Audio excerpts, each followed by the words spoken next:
স্পিকারের সাউন্ড একবারে সাদা করো, সব বন্ধ করে দাও।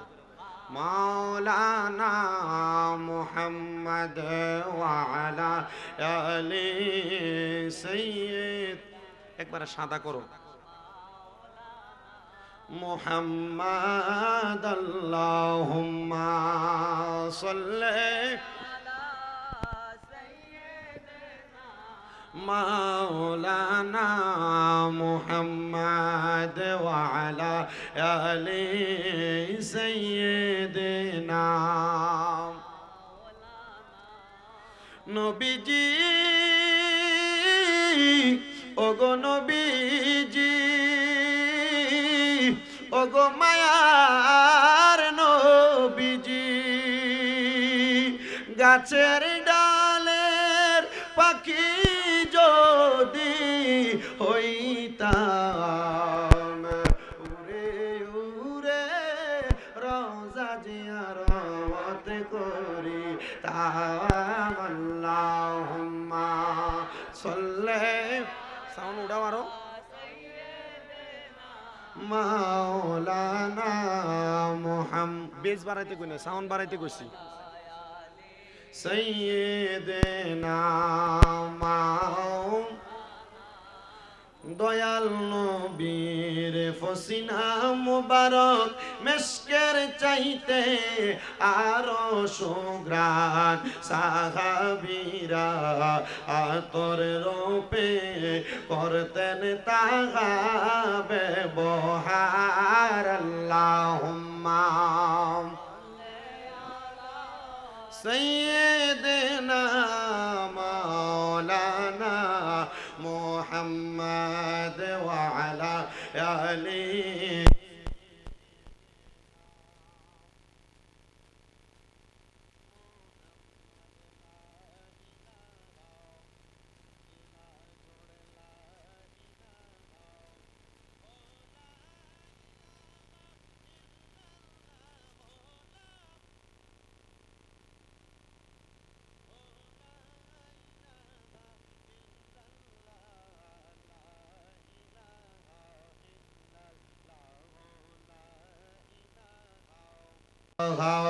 ইল্লাল্লাহু মুহাম্মাদুর রাসূলুল্লাহ সাল্লাল্লাহু আলাইহি ওয়া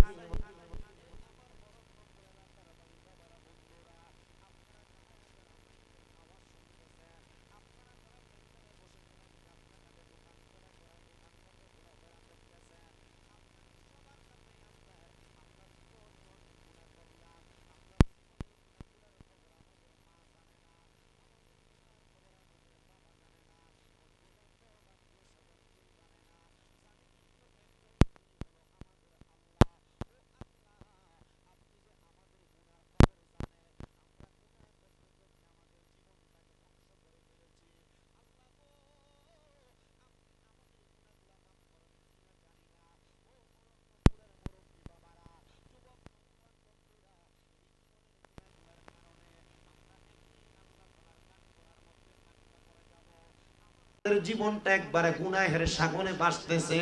আপনি কি আমাদের জীবনের গুনাহগুলো মাফ করবেন নি? আমার আল্লাহ তাআলা আমার নবীর মাধ্যমে জানাইয়া দেয়, জীবনের গুনাহগুলো মাফ করার কয়েকটা রাস্তা আছে।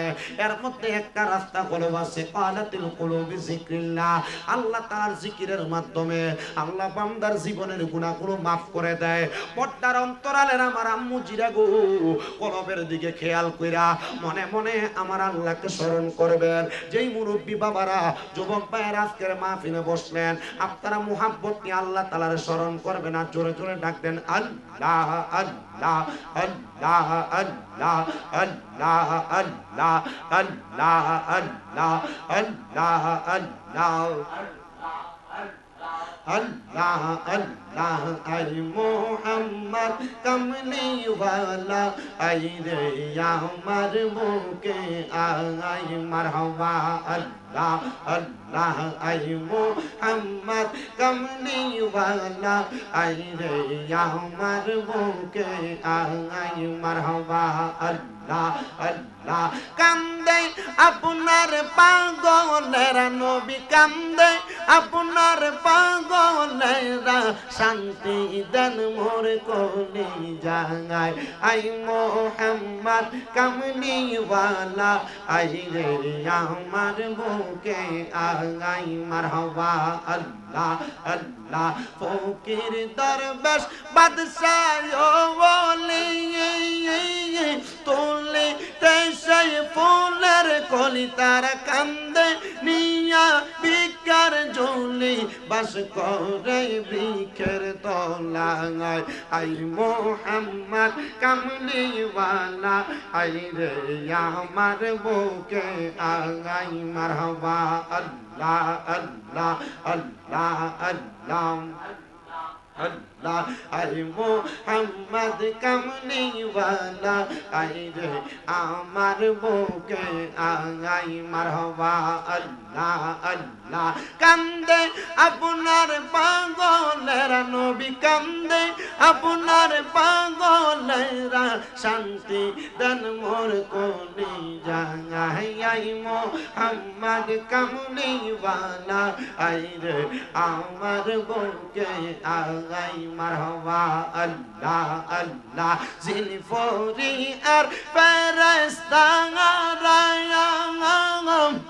সদাই তারা পাগল পারা দিন রজনী দেয় পাহারা ফুল তুলে দিতে গলায় আই মোহাম্মদ কামলিওয়ালা আই রে আমার বুকে আগাই মারহাবা আল্লাহ আল্লাহ আল্লাহ আল্লাহ জিকির কর জিকির কর জিকির কর মুমিন গণ জিকির কর মুমিন গণ জিকিরতে মাওলা রাজি আর রাজি নবী গণ মারহাবা আল্লাহ আল্লাহ আল্লাহ আল্লাহ জিকিরে তে মাওলা রাজি আর রাজি নবী গণ মারহাবা আল্লাহ আল্লাহ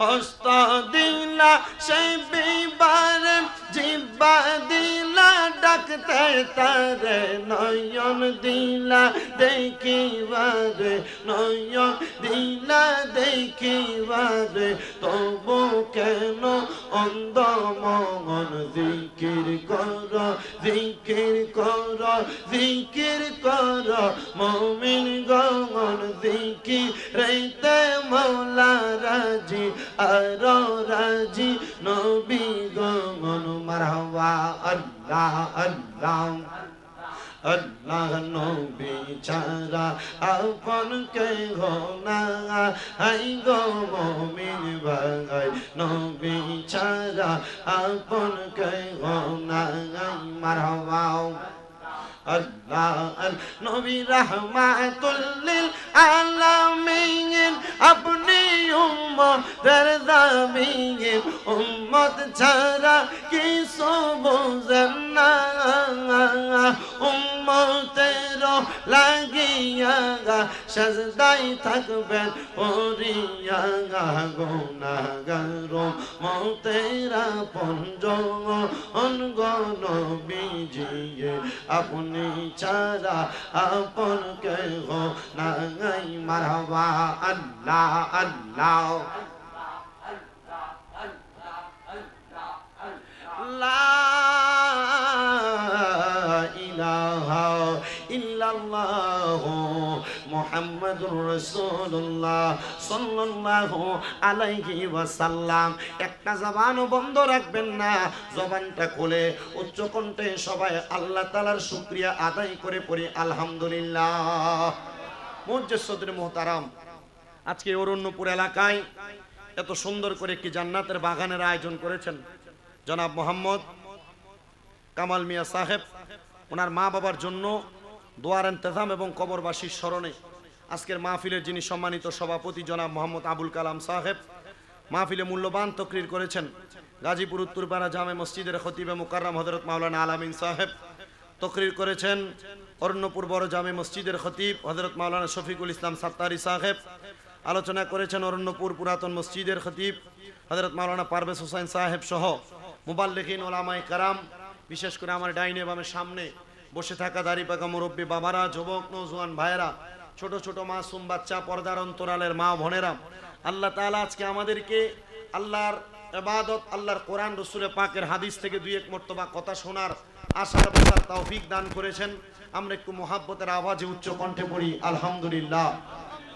মসজিদ হাজিরিন, আজকের এই সময়ে আল্লাহ তাআলা পৃথিবীর অনেক মানুষকে দুনিয়ার কর্মব্যস্ততায় রেখেছেন।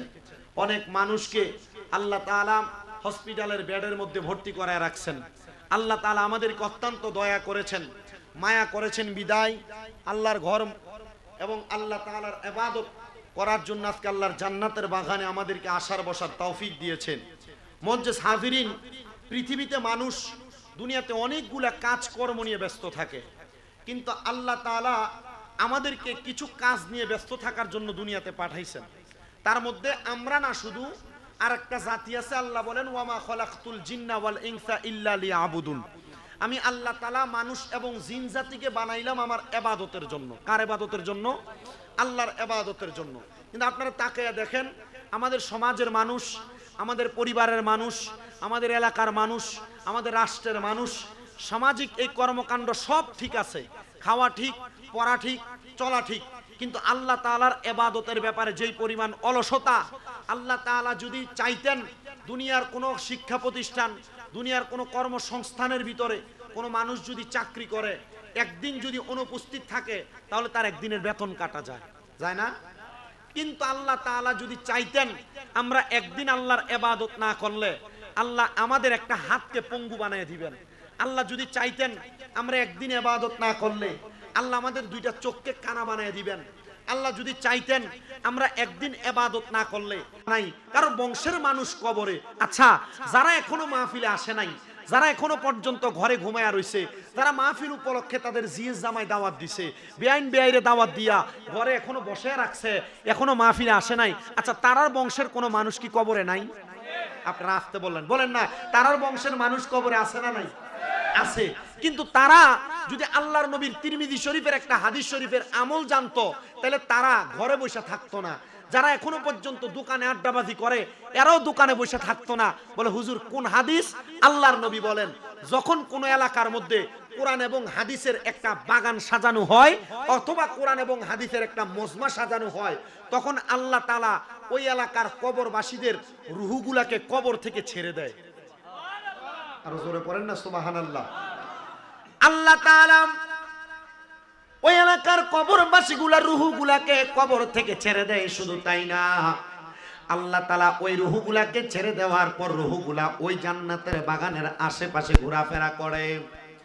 রুহগুলা তখন একটা ফকির যেইভাবে ভিক্ষা খুঁজে, ঠিক তেমন ভাবে তার সন্তানের কাছে, তার আওলাদের কাছে, তার নাতি নাতকুর যারা মাহফিলে বসে থাকে তাদের কাছে তারা ভিক্ষুকের মতো করে করে হাত বাড়ায়া দেয় আর ডাক দিয়ে বলে, ও আমার ওয়ারিসদাররা, তোমরা তো আমাদের দেওয়া ওয়ারিস সম্পত্তিগুলা ভাগাভাগি করে নিয়ে গিয়েছো, তোমরা তোমাদের মাল সামানগুলা নিয়ে গিয়েছো।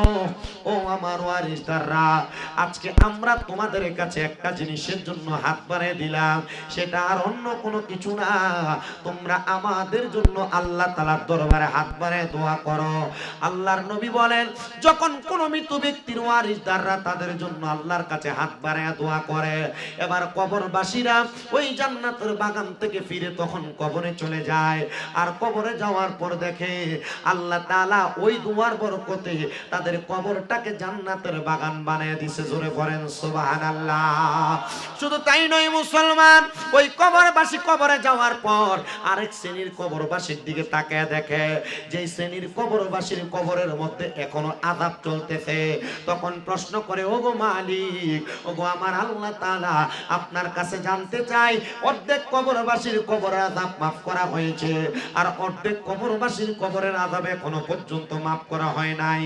তখন আমার আল্লাহ তাআলার পেয়ারা হাবিব সাহাবায়ে কেরামকে প্রশ্ন করে, ওগো আমার সাহাবায়ে কেরাম, আল্লাহ তাআলার পেয়ারা হাবিবকে সাহাবায়ে কেরাম প্রশ্ন করে, ওগো আল্লাহর হাবিব সাল্লাল্লাহু আলাইহি ওয়াসাল্লাম, তখন কি আমার আল্লাহ তাআলা তাদেরকে মাফ করবে না?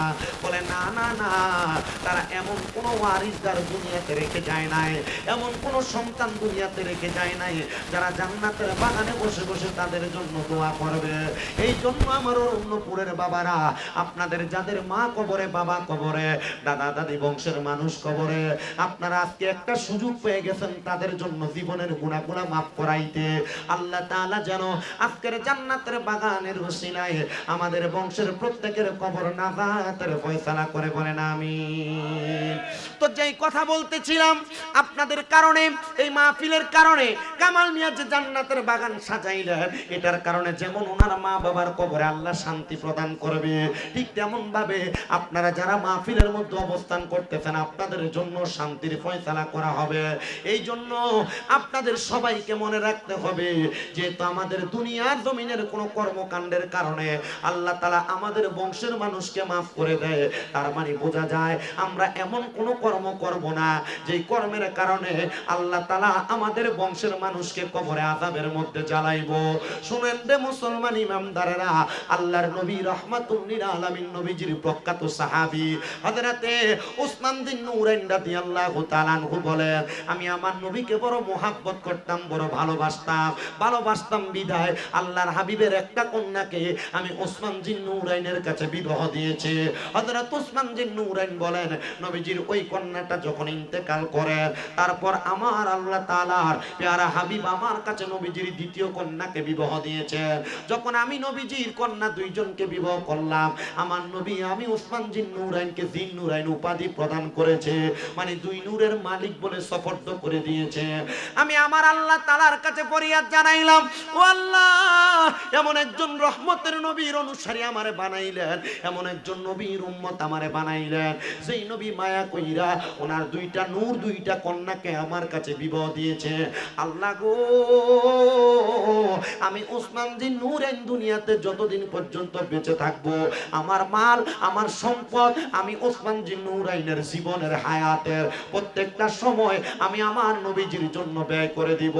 এই অরণ্যপুরের বাবারা, আজকে যে আপনারা জান্নাতের বাগানে বসলেন, এই পর্দার অন্তরালের মা বোনেরা, আপনারা যারা যারা বয়ান শ্রবণ করতেছেন, আল্লাহ তাআলার প্যারা হাবিব আপনাদেরকে উসমান বিন নূরাইনের মতো কবুল করে নিবে, আর হযরত উসমান বিন নূরাইনের সাথে আপনাদেরকে জান্নাতে দিবে, যদি আপনারা নবীজির কথা মোতাবেক আপনাদের জীবনটাকে সাজান। হযরত উসমান বিন নূরাইন থেকে হাদিস বর্ণিত, তিনি বলেন, আমি একদিন সকালবেলা আমার নবীজির দরবার থেকে আমি হেঁটে হেঁটে চলে যাচ্ছি, আমি তাকায়া দেখলাম রাহমাতুল লিল আলামিন নবীজি জান্নাতুল বাকির সামনে দাঁড়ায়া দাঁড়ায়া কান্না করতেছে। আমি ডাক দিলাম, ইয়া উমর, ইয়া আবু বকর সিদ্দিক, ও নবীর সাহাবায়ে কেরাম, আসুন রে, তাকায়া দেখো রে, আমার নূরের নবী রাহমাতুল লিল আলামিন নবী জান্নাতুল বাকির কবরস্থানের সামনে দাঁড়ায়া দাঁড়ায়া কান্দে। নবীর সাহাবী আবু বকর সিদ্দিক আমার নবীর সামনে দাঁড়ায় আছে, হযরত ওসমান বিন নূরাইন দাঁড়ায় আছে, ওমরে ফারুক দাঁড়ায় আছে, হযরত মাওলা আলী কোথা থেকে যেন ঘোড়ার পিঠে চইরা চইরা সকালবেলা আগমন করলো। ইয়া রাসূলুল্লাহ, ও মায়ের নবী, রাহমাতুল লিল আলামিন নবী, আপনি নবীকে দেখতেছি, আপনি নবী চোখের পানি ফালায়া ফালায়া কান্দেন। নবী গো, আপনার কান্না করার কারণটা জানতে চাই। আমার নবী ডাক দিয়া কই, ইয়া আবু বকর, ইয়া উমর, ইয়া উসমান বিন নূরাইন, ইয়া হযরতে আলী, জানুনি রে, আমি নবীজি যখন মরণের কথা স্মরণ হয়, আমি নবী জান্নাতুল বাকির সামনে দাঁড়ায় দাঁড়ায় কান্দি। হযরত উসমান বিন নূরাইন জিজ্ঞাসা করে, নবী, ওগো মায়ের নবী, আমরা মনে করেছিলাম আপনি হয়তো আপনার আম্মার জন্য, আব্বার জন্য কাঁদতেছেন। আমার নবী বলে, না রে, ইয়া ওমর ইবনে খাত্তাব, আমি নবী যা দেখি তুমি দেখো না, আমি নবী দেখতেছি রে, এই কবরের মধ্যে অনেক বাসিন্দারা শুয়ে রয়েছে যারা এখনো পর্যন্ত আল্লাহ তাআলার জান্নাতের সুঘ্রাণ পায় নাই। আমি দেখতেছি এই কবরের মধ্যে এমন অনেক মানুষ শুয়ে রয়েছে যারা এখনো পর্যন্ত কবর থেকে নাজাতের ফয়সালা পায় নাই। ওগো মায়ের নবী, কবর থেকে নাজাতের ফয়সালা কেমনে পায়? আমার নূরের নবী বলে, কবর থেকে নাজাত এমন একটা জিনিস রে, ওই কবরের মধ্যে কোনো মানুষ মরার পরে দেহটা পচে যায়, দেহটা গলে যায়, কিন্তু যারা নাজাত পায় আমার আল্লাহ তাআলা তাদেরকে জান্নাতের পোশাক পরাইয়া দেয়। জোরে জোরে বলেন সুবহানাল্লাহ। আমার নবী ডাক দিয়ে কই উসমান জিন নূরাইন, হে ওমর ইবনে খাত্তাব, হে আবু বকর সিদ্দিক, হে হযরতে আলী কাররামাল্লাহু ওয়াজহু, শোনো গো, এই কবরের মধ্য থেকে মানুষ যখন নাজাত পায় আমার আল্লাহ তাআলা একজন নাজাত প্রাপ্ত জান্নাতি বান্দারে জান্নাতি পোশাক পরায়। এ মুসলমান, জান্নাতি পোশাক যদি আপনি পরতে চান, কেমন জীবন আপনি সাজানো লাগবে? জান্নাতি পোশাক যদি আপনার গায়ে লাগাইতে চান, আপনি চিন্তা করে দেখেন আপনার জীবনটাকে আপনি কেমন ভাবে সাজানো লাগবে। বলে আমি আমার জীবনটারে এমন ভাবে সাজাইতে চাই যে জীবন সাজানোর মাধ্যমে আল্লাহ তাআলা আমার শরীরে জান্নাতি পোশাক পরাইয়া দিবে। ও আল্লাহ, কেমন জীবন আমি সাজানো লাগবে? বলে তোমাদেরকে সর্বপ্রথম 7টা বিষয়ে ঈমান আনা লাগবে। ইয়া রাসূলুল্লাহ, নবী গো, কোন 7টা বিষয়ে ঈমান আনা লাগবে? আমার আল্লাহর নবী বলেন, 1 নাম্বার আমানতু বিল্লাহি, আমি আল্লাহ তাআলার প্রতি ঈমান আনা লাগবে। ওগো আল্লাহ, আপনার প্রতি কেমনে ঈমান আনে আপনি আমাদেরকে বলেন না। আল্লাহ বন্ধু জানায়া দেয়, 1 নাম্বার আল্লাহকে এমন ভাবে খোদা বলে দাবি করবা যেমন ভাবে দাবি করলে তুমি আল্লাহ ছাড়া কারোর কাছে তোমার মস্তক অবনত করবা না, আল্লাহ ছাড়া কাউরে তুমি সেজদা দিবা না, আল্লাহ ছাড়া কারোর কাছে কোনো কিছু চাইবা না। তখন ওই এক আল্লাহকে এক আল্লাহ বলে যাই না, আল্লাহ তাআলার ওয়াহদানিয়তের সাক্ষী দিয়া আল্লাহর সঙ্গে শিরিক না কইরা যখন আল্লাহরে ভালোবাসবা, আল্লাহর প্রতি বিশ্বাস রাখবা, তখন তুমি হইবা জান্নাতীদের একজন। 2 নাম্বার আমানতু বিল্লাহি ওয়া মালাইকাতিহি, ফেরেশতাদের প্রতি ঈমান আনবা। এই অরণ্যপুরের যুবক ভাইরা, এই অরণ্যপুরের মা বোনেরা, অরণ্যপুর এলাকার মুরব্বী বাবারা, ফেরেশতার প্রতি ঈমান কি জানেন? ফেরেশতার প্রতি ঈমান হলো আপনি দুনিয়াতে লুকিয়ে লুকিয়ে গুনার কাম করেন, গোপনে গোপনে গুনার কাম করেন, ঘরের দরজা বন্ধ করে গুনার কাজ করেন, আপনি মনে করতেছেন আপনার এই গুনার কর্মকাণ্ডগুলা কেউ দেখে না। আপনি জানেন না আল্লাহ তাআলা আপনার প্রত্যেকটা অঙ্গ প্রত্যঙ্গের মধ্যে ফেরেশতা রাখছে। আমরা মনে করতেছি মনে হয় আমাদের 2 কাঁধের মধ্যে শুধু 2 জন ফেরেশতা। না না না, 2 কাঁধে যেমন ফেরেশতা আছে, আপনার প্রত্যেকটা আঙ্গুলির মাথার মধ্যে এক একজন করে ফেরেশতা আছে। আপনার জবানের 2 ঠোঁটের মাঝে 2 জন ফেরেশতা আছে। আপনার নাকের ডগার মধ্যে ফেরেশতা আছে। আপনার 2টা চোখের পাপড়ির মধ্যে 2টা 4টা করে ফেরেশতা আছে। আপনার পুরা অঙ্গ প্রত্যঙ্গের প্রত্যেকটা ধারে ধারে আমার আল্লাহ তাআলা রহমতের অসংখ্য ফেরেশতা দিয়া দিছে। ওই ফেরেশতাগুলা আপনার প্রত্যেকটা কর্মকাণ্ডকে এমন ভাবে অবজারভেশন করে, এমন ভাবে অবলোকন করে, আপনি হাত দ্বারা হাতের আঙ্গুলি দ্বারা, আপনি চোখ দ্বারা চোখের পাপড়ি দ্বারা, আপনি মুখ দ্বারা মুখের ঠোঁট দ্বারা, আপনি জিহ্বা দ্বারা মুখের অংশ গহব্বর দ্বারা, আপনি যত গুনাহ করেন ফেরেশতারা আপনার প্রত্যেকটা গুনার ব্যাপারে সাক্ষী হয়ে যায়। রহমতের নবীর মসনদে আহমদের হাদিস পড়া দেখলাম, আমার নবী বলেন, কোন মানুষ যদি তার একটা আঙ্গুল দিয়েও কোনো গুনাহ করে, আঙ্গুলটার আল্লাহ তাআলা জবান খুলে দিবে। আঙ্গুল ডাক দিয়ে বলবে, এই একটা আঙ্গুল দিয়া আল্লাহর বান্দা এমন অপকর্ম করেছে যে অপকর্মের কারণে তুমি হাসরের ময়দানবাসীর সামনে লজ্জিত হয়ে যাইবা। ও বাবা, এই জন্য আমাদের সবাইকে বিশ্বাস করতে হবে আল্লাহ তাআলার অসংখ্য ফেরেশতারা আমাদের পুরা অঙ্গ প্রত্যঙ্গ সহ আমাদের গোপনের গুনাহ সম্পর্কে লিপিবদ্ধ করে, আমাদের গোপনের ইবাদত সম্পর্কে লিপিবদ্ধ করে। আপনাদেরকে আরেকটা কথা বলে দিয়ে যাই, মনে রাখবেন, গোপনে গোপনে যারা পাপ করে, এই গোপনের পাপ মানুষের রিজিককে কমায়া দেয়। আর গোপনে গোপনে যারা ইবাদত করে, এই গোপনের ইবাদত মানুষের রিজিককে আরো বাড়ায়া দেয়। কোন সুবহানাল্লাহ।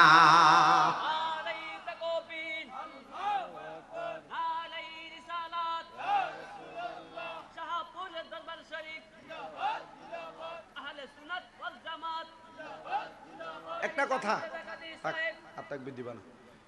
একটা কথা, তার মানে বোঝা যায় গোপনের পাপ মানুষের রিজিককে কি করে দেয়? আপনারা কথা বলতেছেন না, কথা কন না, কি করে দেয়? রিজিক মানে বুঝেন, ইনকাম রুজি কমায়া দেয়, ঘরের বরকত কমায়া দেয়, রূপ মুসিবত বাড়ায়া দেয়। এজন্য গোপনের পাপ যদি থাকে, গোপনে গোপনে গুনাহ যদি থাকে, এই গোপনের পাপ আর গোপনের গুনাহ করা বন্ধ করেন, দেখবেন আপনার অভাব শেষ, আপনার রুজিতে বরকত আসবে, গোপনের রোগ শেষ, সব ভালো হয়ে যাবে। তার মানে বোঝা যায় গোপনের কোনো পাপ করা যাবে। আচ্ছা, গোপনে গোপনে যদি কেউ ইবাদত করে, না কিভাবে ইবাদত করে? গোপনে গোপনে কেউ যদি ইবাদত করে, আল্লাহ তাআলা এই গোপনের ইবাদতের মাধ্যমে আপনাকে গোপনভাবে সম্পদ দান করবে। হঠাৎ করে এমন সম্পদের মালিক হয়ে যাবেন, আপনি চিন্তাও করতে পারবেন আল্লাহ আপনাকে কই থেকে সম্পদ দিচ্ছে। মারহাবা কইলেন না? তাহলে এই গোপন ইবাদতের দরকার। আমি আমার অরণ্যপুর এলাকার যে মা বোনেরা আমার মাইকের আওয়াজ শুনতেছে, মা আপনারা মাঝে মাঝেই হুজুরদের কাছে দোয়া চান। ঘর থেকে রোগ বালা মুসিবত যায় না, ঘর থেকে মুসিবত যায় না, আপনার জামাইয়ের ইনকামে বরকত হয় না। আর হবে কিভাবে? আপনি ফজর পর্যন্ত টিভি দেখেন, ফজর পর্যন্ত মোবাইল চালান, এরপর ঘুমাইতে যান। ও আম্মা, আমি আপনাদের সবার কাছে বলবো, শুধু মহিলাদের কেনা, অরণ্যপুর এলাকার প্রত্যেকটা যুবক, প্রত্যেকটা মুরব্বী বাবার কাছে আবদার করব, যদি সম্ভব হয় ফজরের আগে ঘুম ভাঙলে ওইটা ওযু কইরা গোপনে গোপনে ঘরে আল্লাহ তাআলার ইবাদত 2 রাকাত হইলো নামাজ পড়েন, 4 রাকাত হইলো নামাজ পড়েন। বলে হুজুর নামাজ কেমনে পড়ে জানি না, সেজদার ভিতরে যায়া চোখের পানি ফালায়া কাঁদেন। আল্লাহর কসম করে বলি, মাত্র 3 মাসের কান্নাকাটি, 3 মাসের গোপন ইবাদতের কারণে আল্লাহ আপনার মনের সব আশা পূরণ করবে। জোরে সরে পড়েন সুবহানাল্লাহ। সবাই একটু মুহাব্বতে দরুদ শরীফ পড়েন। আল্লাহুম্মা সাল্লি। আপনারা একটু সামনের দিকে আইন তো। মাওলানা মুহাম্মদ ওয়া আলা আলি সাইয়্যিদিনা।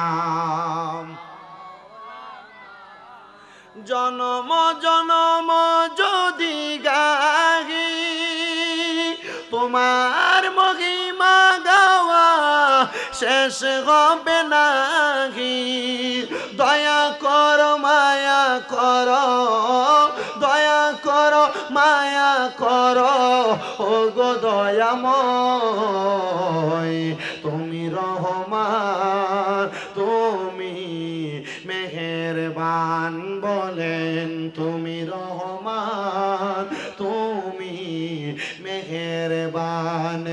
অন্ধ গাহে না শুধু তোমারই গুণগান, ভুলেও ভুলে না তব শান।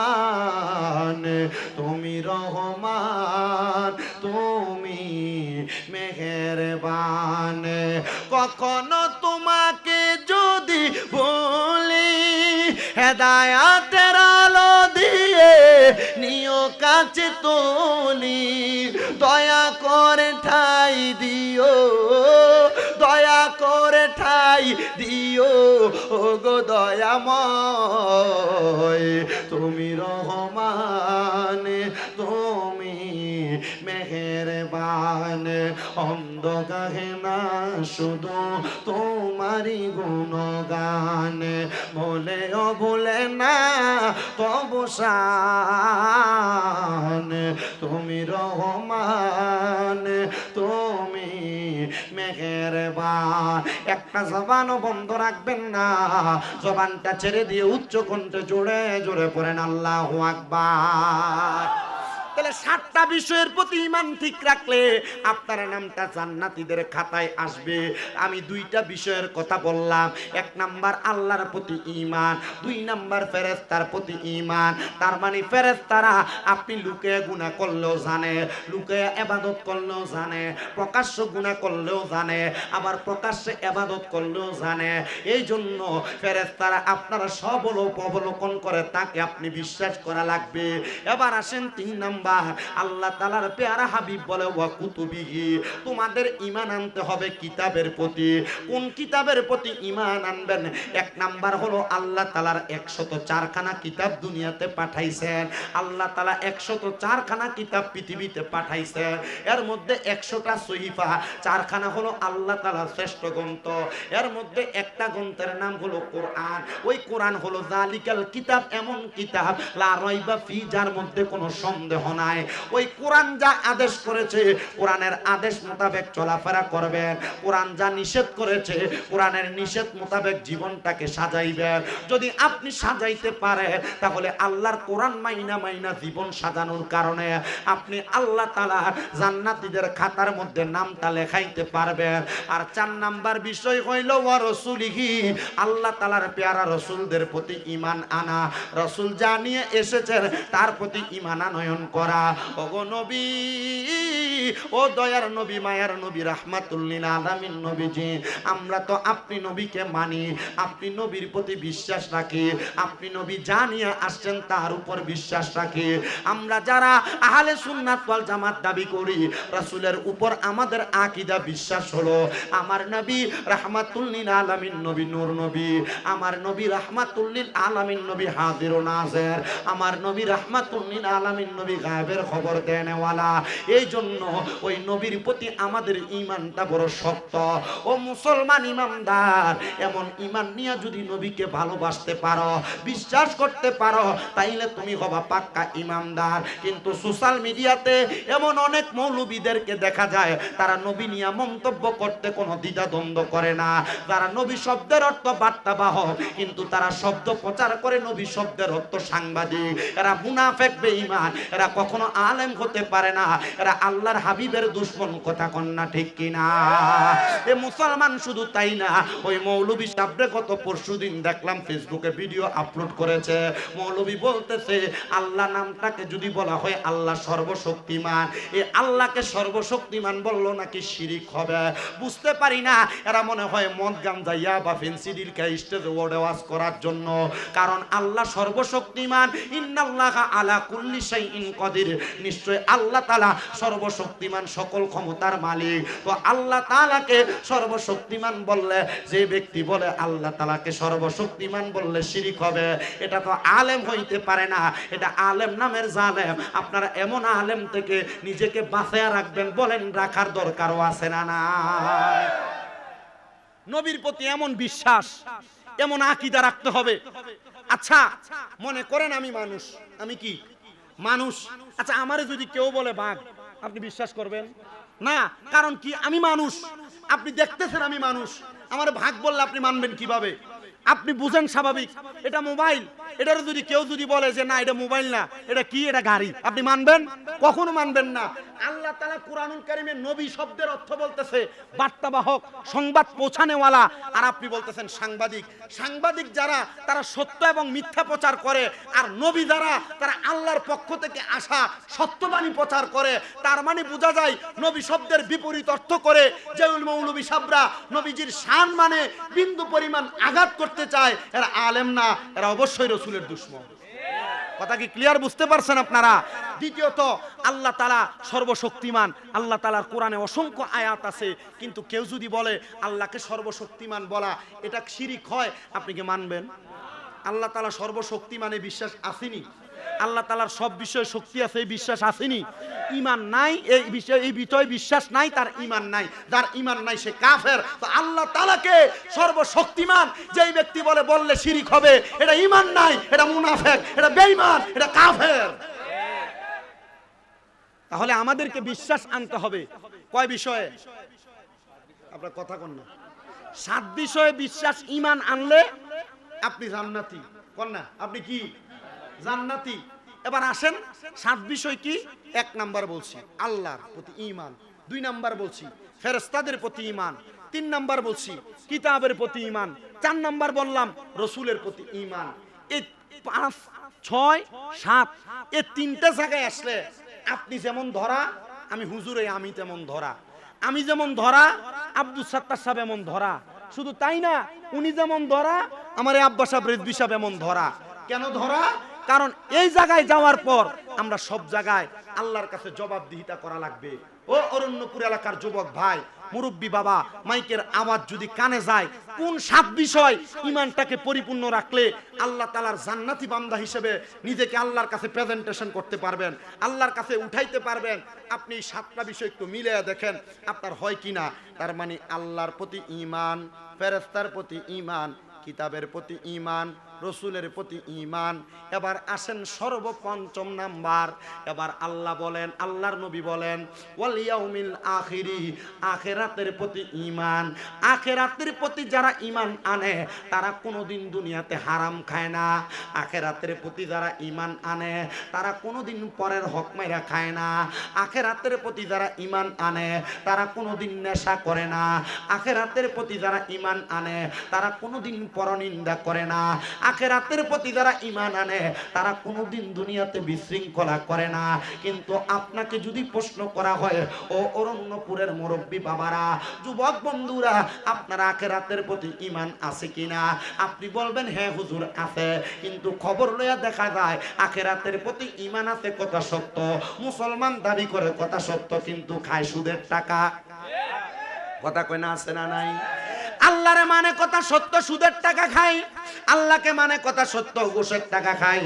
মুসলমান দাবি করে কথা সত্য, হারাম খায়। আল্লাহকে মানে কথা সত্য, পরের হক মাইরা মাইরা খায়। মানুষের সম্পদ দখল করে করে খায়, নেশা করে, বিভিন্ন রকমের নেশার সাথে লিপ্ত থাকে। না না না, আখিরাতের প্রতি যারা ঈমান আনবে তারা কোনোদিন পরের হক খাইতে পারে না, সুদের টাকা খাইতে পারে না, ঘুষের টাকা খাইতে পারে না, মানুষের উপর জুলুম অত্যাচার করতে পারে না। এই জন্য আমাদের 5 নাম্বার ঈমান আনতে হবে যে বিষয়, সেটা হলো আখিরাতের প্রতি ঈমান। এই আখিরাতের প্রতি যারা যারা ঈমান আনতে পারবে তারা জান্নাতীদের কাতারে নামটা লেখায়া ফেলবে। ওগো নবীজি, আখিরাতের ব্যাপারে আপনি বলেন না। আমার নবীর সাহাবী আনাস ইবনে মালিক আমার নবীরে প্রশ্ন করি, ইয়া রাসূলুল্লাহ, ও মায়ার নবী, রাহমাতুল লিল আলামিন নবীজি, আখিরাত নামক কবরের পরবর্তী জিন্দেগিটার কথাই তো আপনি বললেন, আপনি বলেন না ওই জিন্দেগিটা কেমন হবে? আমার নবী বলে, আনাস ইবনে মালিক, তুমি তোমার কবরের জন্য, আখিরাতের জন্য কি তৈরি করেছো? আনাস ইবনে মালিক কান্দে আর ডাক দিয়া কই, নবী গো, ও দয়ার নবী, মায়ার নবীজি, আমি এমন কিছু রেডি করতে পারি নাই, তবে একটা জিনিস রেডি করেছি। আমার অন্তরে আপনি হাবিবের প্রতি ভালোবাসা আছে, আপনি নবীর প্রতি মুহাব্বত আছে। আমার নবী বলে, আনাস ইবনে মালিক, এই ভালোবাসা দিয়া তুমি কি করবা? নবী গো, আপনি নবীর প্রতি অসংখ্যবার দুরূদ আদায় করব। আমার নবী বলে, আনাস ইবনে মালিক, যত বেশি দুরূদ আদায় করবা তত বেশি রহমত পাইবা আল্লাহ তাআলার জান্নাতে, আমি নবীর তত কাছাকাছি থাকবা। ইয়া রাসূলুল্লাহ, বুঝতে পারলাম গো নবী, তাহলে আপনি বলেন না, আপনি নবীরে কবরে আমার ইন্তেকালের পরে কোথায় পাবো? ওগো নবীজি, আপনার কোন উম্মত যদি হাসরের ময়দানের মধ্যে ধরা খায়া যায়, মানে ফুলসিরাতের পারে ধরা খায়া যায়, আপনি নবী কি আপনার ওই উম্মতের বাঁচাইবেননি? মুসলমান, ও নবীর উম্মতের দলেরা, আপনি আমি যখন ফুলসিরাত নামক জায়গার সামনে চলে যাব, একটা ব্রিজ যেমন চওড়া থাকে, ফুলসিরাত কিন্তু তেমন চওড়া থাকবে না। একটা চুল যেমন চিকন, তার চাইতে আরো চিকন, তরবারির চাইতে ধারালো থাকবে ফুলসিরাতরা। ফুলসিরাতের নিচে আমার আল্লাহর 8টা জাহান্নামের হাবিয়া নামক জাহান্নাম সাজাইবো, 7টা জাহান্নামের হাবিয়া নামক জাহান্নামকে সাজাইবো। ওই জাহান্নামের মধ্যে আপনি যখন পইরা যাবেন, আপনি হাহাকার করতে থাকবেন। আল্লাহর নবী বলে, ওই ফুলসিরাতের সামনে আমি নবীর কোন উম্মত যদি আমি নবীরে স্মরণ করে, আমি নবী ফুলসিরাতের সামনে উম্মতরে বাঁচানোর জন্য হাজির হয়ে যাব। এত আস্তে করে না, জোরে কোন সুবহানাল্লাহ। আনাস ইবনে মালিক বলে, ইয়া রাসূলুল্লাহ, একই সময় যদি আপনার কোন উম্মত মিজানের পাল্লার কাছে ধরা পড়ে যায়, নবী গো, আপনি নবীরে মিজানের কাছে পাবেনি। আমার নবী বলে, আনাস, আমি নবীর কোন উম্মত যদি মিজানের পাল্লার কাছে আমি নবীরে স্মরণ করে, আমি নবী ঘোষণা করলাম, আমি নবী মিজানের পাল্লার কাছে দাঁড়ায়া যাব। ইয়া রাসূলুল্লাহ, আপনার কোন উম্মত যদি হাউজে কাউসারের কাছে আপনাকে স্মরণ করে, আপনি বলেন না আপনার উম্মত আপনার সে জায়গায় পাবেনি। আমার নবী বলে, আনাস, যদি হাউজে কাউসারের কাছে স্মরণ করে আমার উম্মত আমি নবীরে সে জায়গায় পাবে। আনাস ইবনে মালিক বলেন, ইয়া রাসূলুল্লাহ, ইয়া হাবিবাল্লাহ, একই সময় যদি তিনজন উম্মত তিনটা জায়গার মধ্যে বিপদে পড়ে যায়, আপনি নবী বলেন না আপনার উম্মত আপনি নবীরে কই জায়গায় পাবে? তিন জায়গায় একজন তিনজন যদি বিপদে পড়ে, আপনি একজন নবী কি করবেন?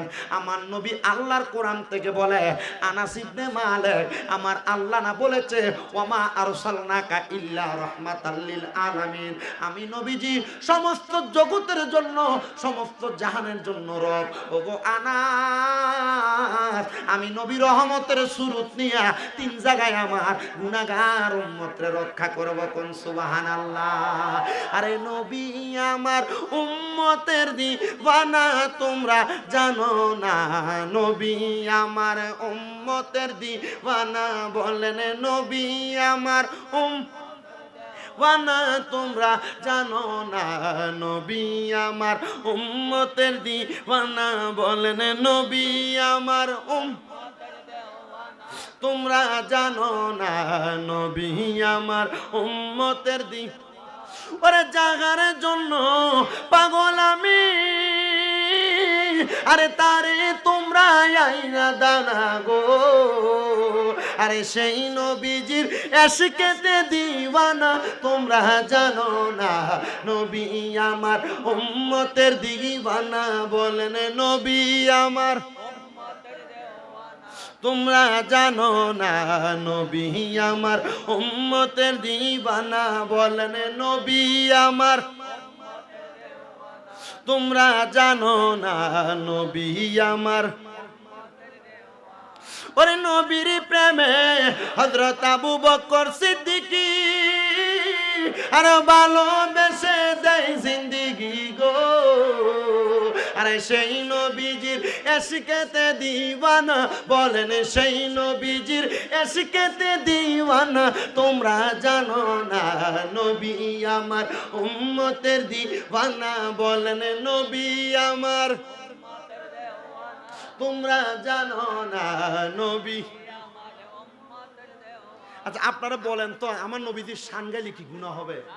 আপনাদের জবানকে একবার বোবার মতো করে রাখছেন। আমার নবী বলেন, যার সামনে আমি নবীর দুরূদ পড়া হয়, আমি নবীর সম্মান আজমত বর্ণনা করা হয়, সেই ব্যক্তি যদি জবানকে বোবার মতো করে রাখে, তার মতো বখিল আর কিফটা মানুষ পৃথিবীতে আর কেউ নাই। আব্বাজি, বখিল আর কিফটার কাতারে আমাদের নামটা যেন না ওঠে। একটু মুহাব্বতে ওই নবীজির দুরূদ শরীফ পড়েন। আল্লাহুম্মা সাল্লি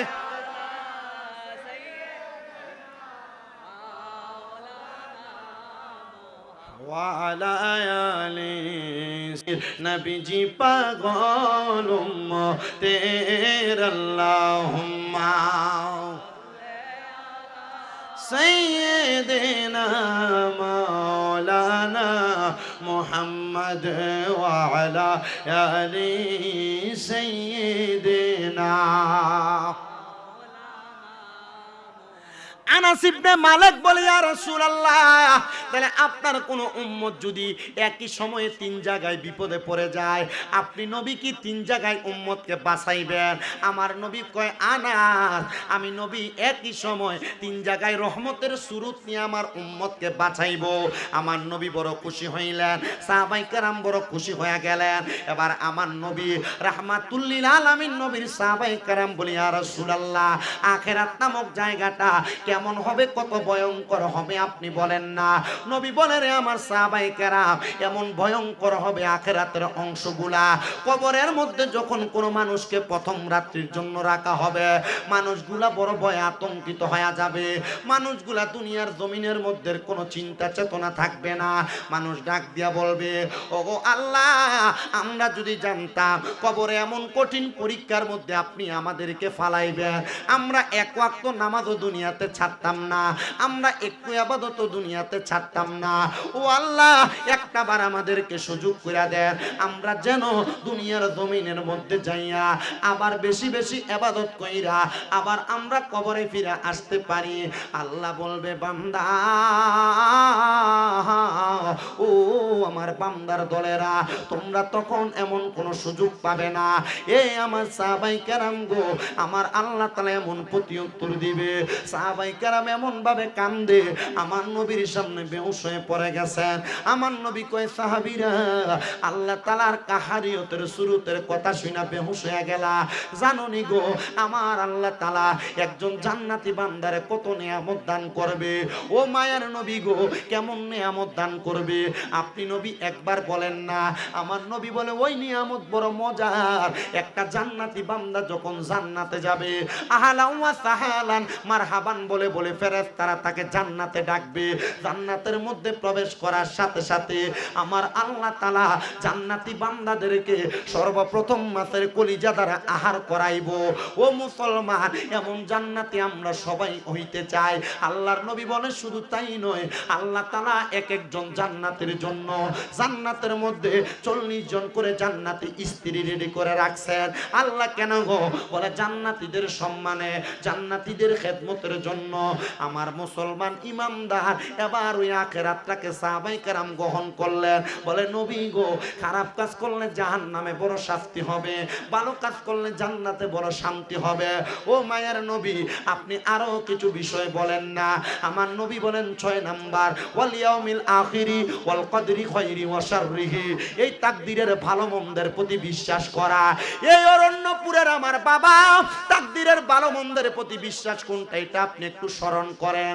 আপনার এলাকার আপনার বয়সে ছোট ব্যক্তি লাখ লাখ টাকার মালিক হয়ে গেছে, আবার আপনার এলাকার আপনার বয়সে অনেক বড় ব্যক্তি, সেই ব্যক্তির কাছে 1 টাকা 2 টাকাও নাই, পরের বেলা কি খাবে তার এটার কোনো গ্যারান্টি নাই। ও বাবারে, এটার হাত আর দুনিয়ার কারোর কাছে নাই, এটা স্বয়ং আমার আল্লাহর কুদরতের খেলা। আল্লাহ কয়, বান্দা আমি যার তাকদীরটারে ভালো রাখছি, আমি তারে দুনিয়াতে ভালো রাখি, আমি যার তাকদীরটারে খারাপ করেছি, আমি তারে দুনিয়াতে খারাপ রাখছি। কিন্তু আল্লাহ কয়, বান্দা লা ইউকাল্লিফুল্লাহু নাফসান ইল্লা উসআহা। আবার আল্লাহ কয়, লা ইউকাল্লিফুল্লাহু নাফসান ইল্লা উসআহা।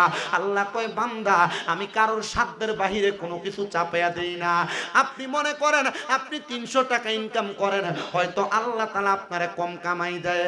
আপনি মনে করেন আপনার পাশের একজন 3000 টাকা ইনকাম করে, আল্লাহ মনে হয় তারে বাড়াইয়া দেয়। না না না, আপনি যতটুকু আপনার সাধ্যে আছে ততটুকুই পাবেন।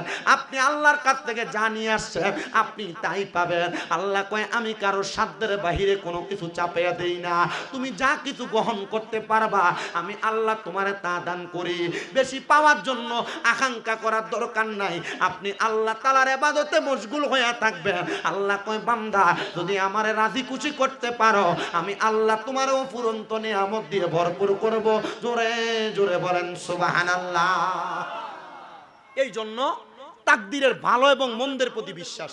অ্যাক্সিডেন্ট করছেন, ঘর তুফানে উড়ে নিয়ে গেছে, কঠিন মুসিবত আপনার আসছে, কঠিন রোগে আক্রান্ত হয়ে গেছেন, বিশ্বাস করবেন আল্লাহ আপনি এটা আমার জন্য ভালো মনে করছেন, আপনি আমার কঠিন রোগ দিছেন, ঘর উড়ে নিয়ে গেছেন, অ্যাক্সিডেন্ট করছেন, আল্লাহ যা করাইছেন তার উপর আমি সন্তুষ্ট, কারণ আপনি আমার উপর কি মনে করছেন?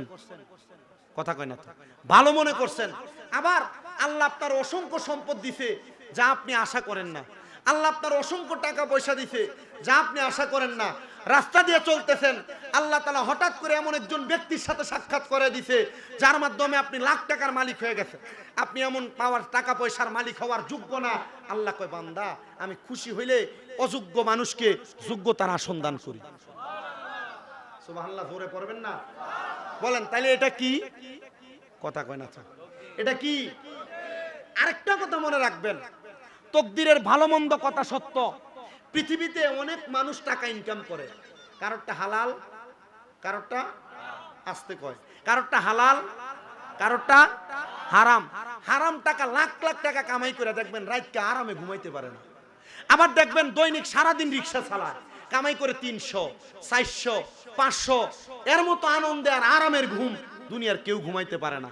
এসির তলে এত আরাম নাই 300 টাকা কামাই করা ব্যক্তি যত আরামে ঘুমায়, কারণ তার টাকা হালাল।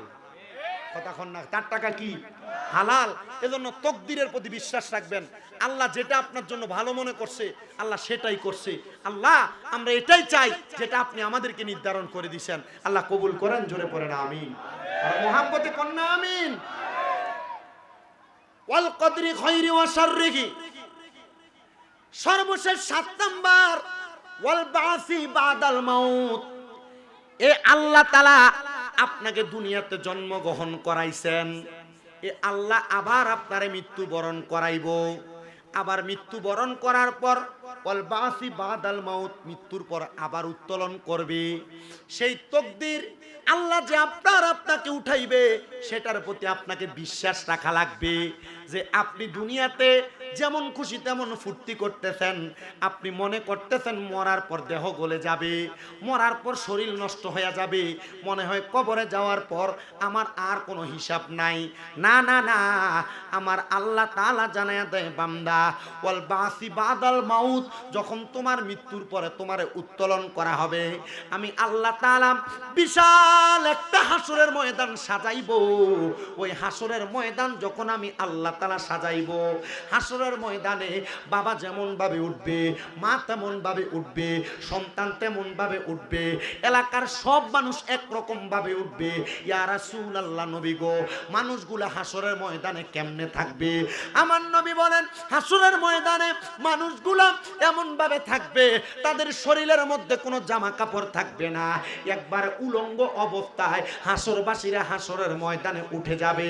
ও মায়ার নবী গো, হাসরের ময়দানে যখন উঠে যাবে তাদের অবস্থাটা কেমন হবে?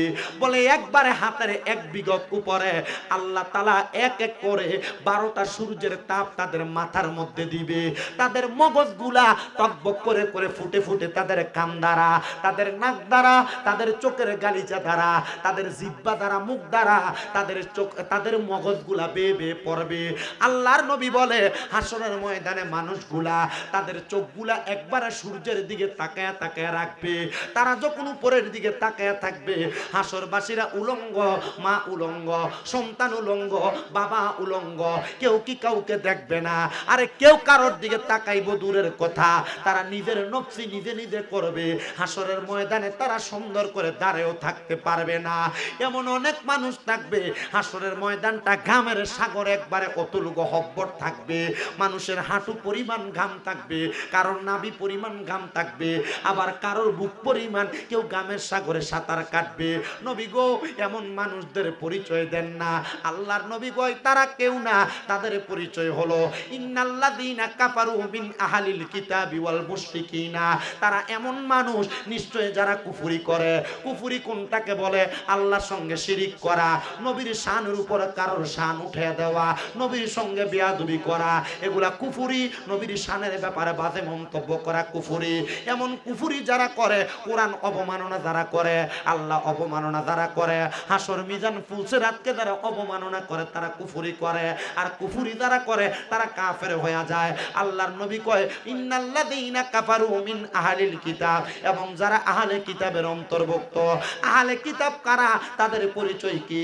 তারা শুধু আল্লাহরে মানে, তারা নবী মানে না, তারা হাদিস মানে না, তারা শুধু বলে কোরআনে আছে, নবীর হাদিসের ব্যাপারে তারা বিশ্বস্ততা রাখে না।